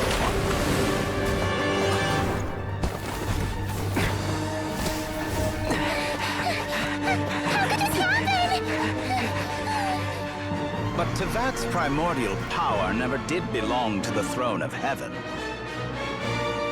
And now, they are mine.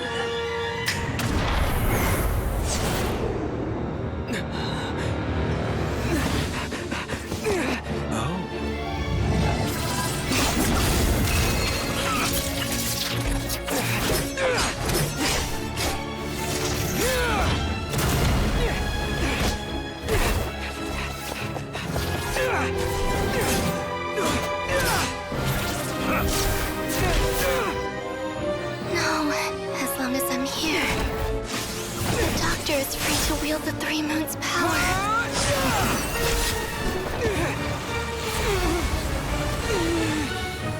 It's the only way.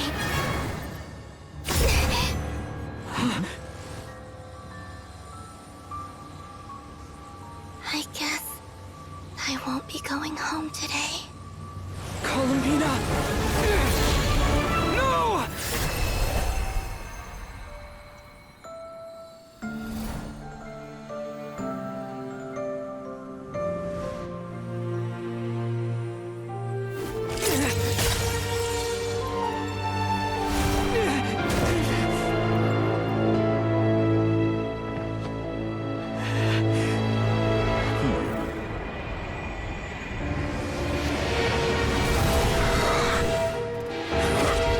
Stubborn world, do not try to control me!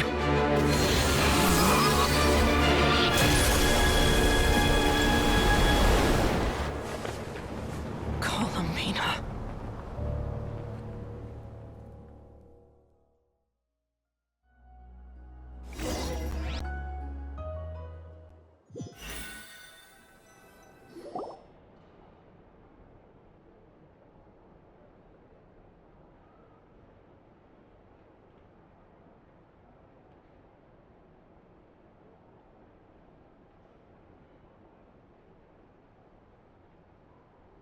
Are you all right?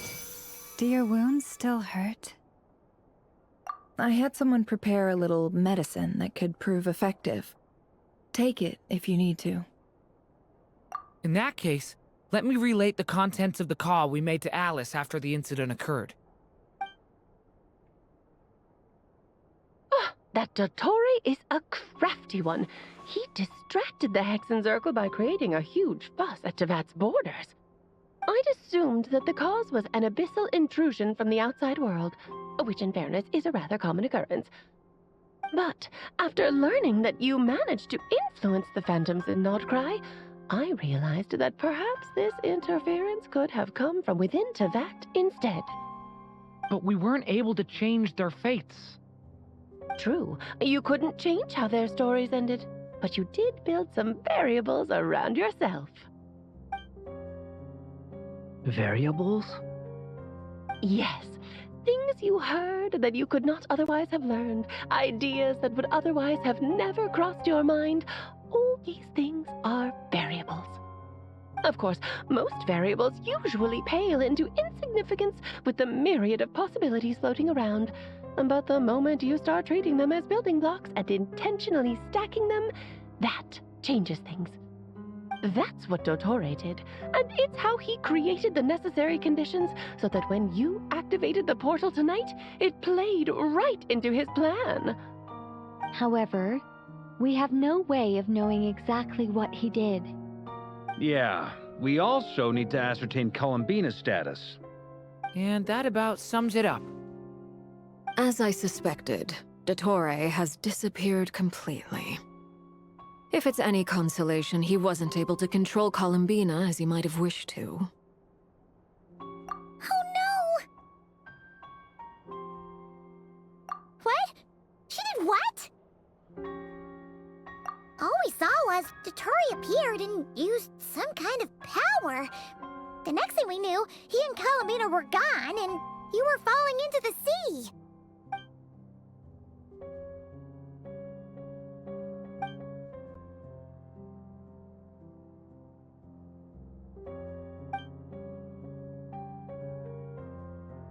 So, Columbina intentionally opened the Moon Gate and escaped into the same mysterious world as Rerir and Thalindus. Sounds like bad news.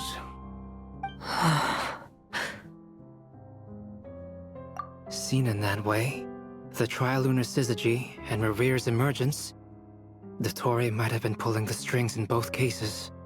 According to Miss Alice, he is attempting to transcend his destiny and finish an experiment that only a god might complete. An utter lunatic. Wait a sec, where's Hat Guy? Seems like he'd want to be here for this. He took off with the Dodo communication device after we spoke to Alice. He said he had a hunch that he wanted to investigate by himself. The look on his face was terrifying. I've never seen him like that before.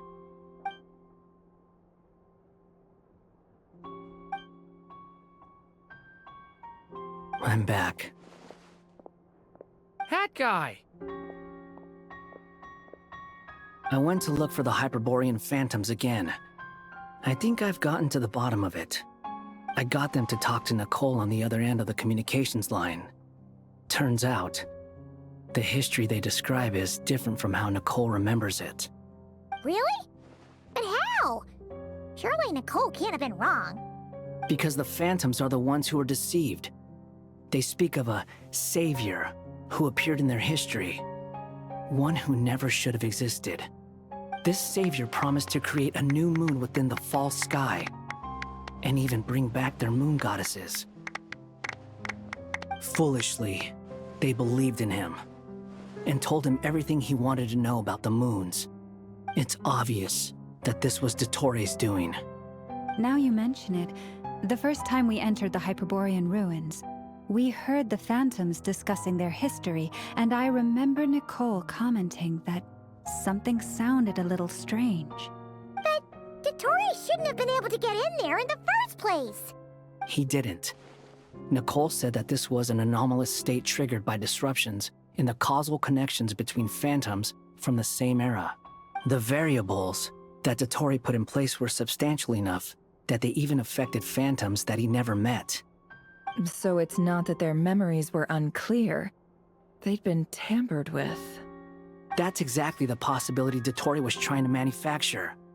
He turned these variables into knowledge and engineered the situation so all that knowledge would fall into his hands.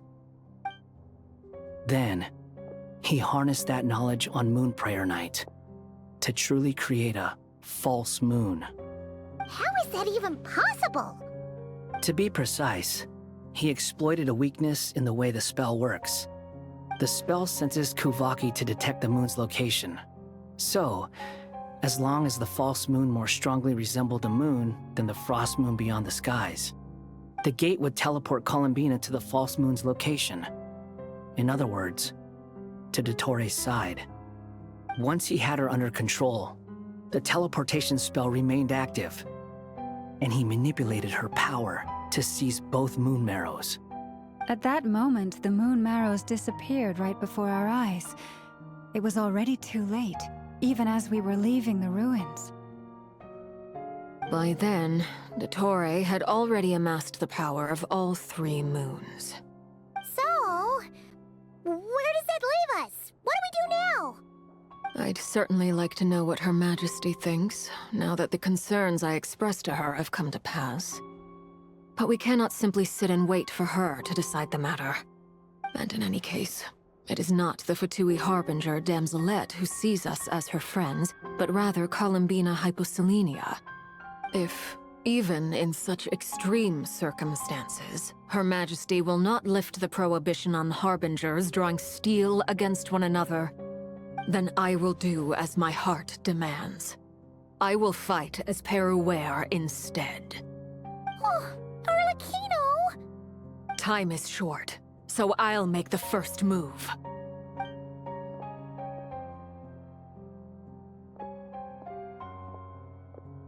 Whew. Even Arlecchino seems to be losing her cool now.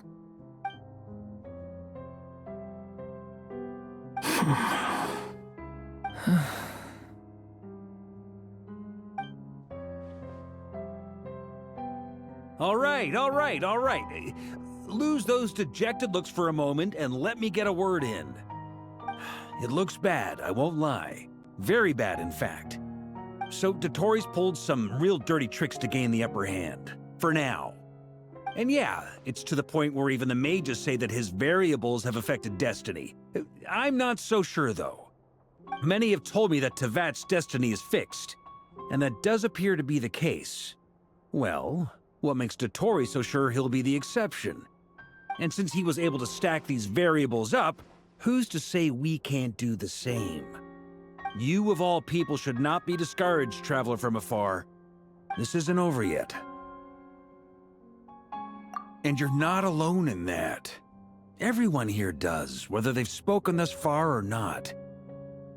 But none of us are the type to sit back and wait for the sun to shine again. That's exactly how a knight should roll. If they knock you down, you get back up and get back in it. Don't forget, Honorary Knight, you're a legitimate member of Mondstadt too. For is right. This is far from over. Dottoro's already way overdue a butt-kicking given his past shenanigans. And after this, he's earned himself a double dose. That's what I'm talking about. How's everyone else feeling? I'll use Kuvaki to investigate Columbina's whereabouts. I am not ready to give up either. Leave the intel gathering to me. Whatever happens within Krai's borders, when the Curatorium of Secrets wants to be in the know, we always find a way. Aino and I will do all we can to support you. We will attempt to reverse engineer Dotori's actions and seek a breakthrough that way. Alice and Nicole are busy dealing with an emergency at Tevat's borders, so they can't return just yet. But they're both very angry about this. They've asked Albedo and me to act on the Hexen Circle's behalf and do everything in our power to fight back against Dottori. Are you ready then? We're going to have to conduct a lot of research, even in the early stages. I'll do my best. As for me, I'm pretty familiar with Dottori's way of doing things, so I can try to predict his next move. I'll help with your investigation. Nice! Looks like we have our basic division of labor. I'll get in touch with Flint's and Itlua, get them to have a chat with their Starshiner. It couldn't hurt to bring the Lightkeepers on board as well. At the same time, I'll pass on instructions to the Knights present in Krai to assist the Lightkeepers and other organizations in ensuring the safety of those living here. Yeah! We'll show him! That's it then. Good luck, everyone.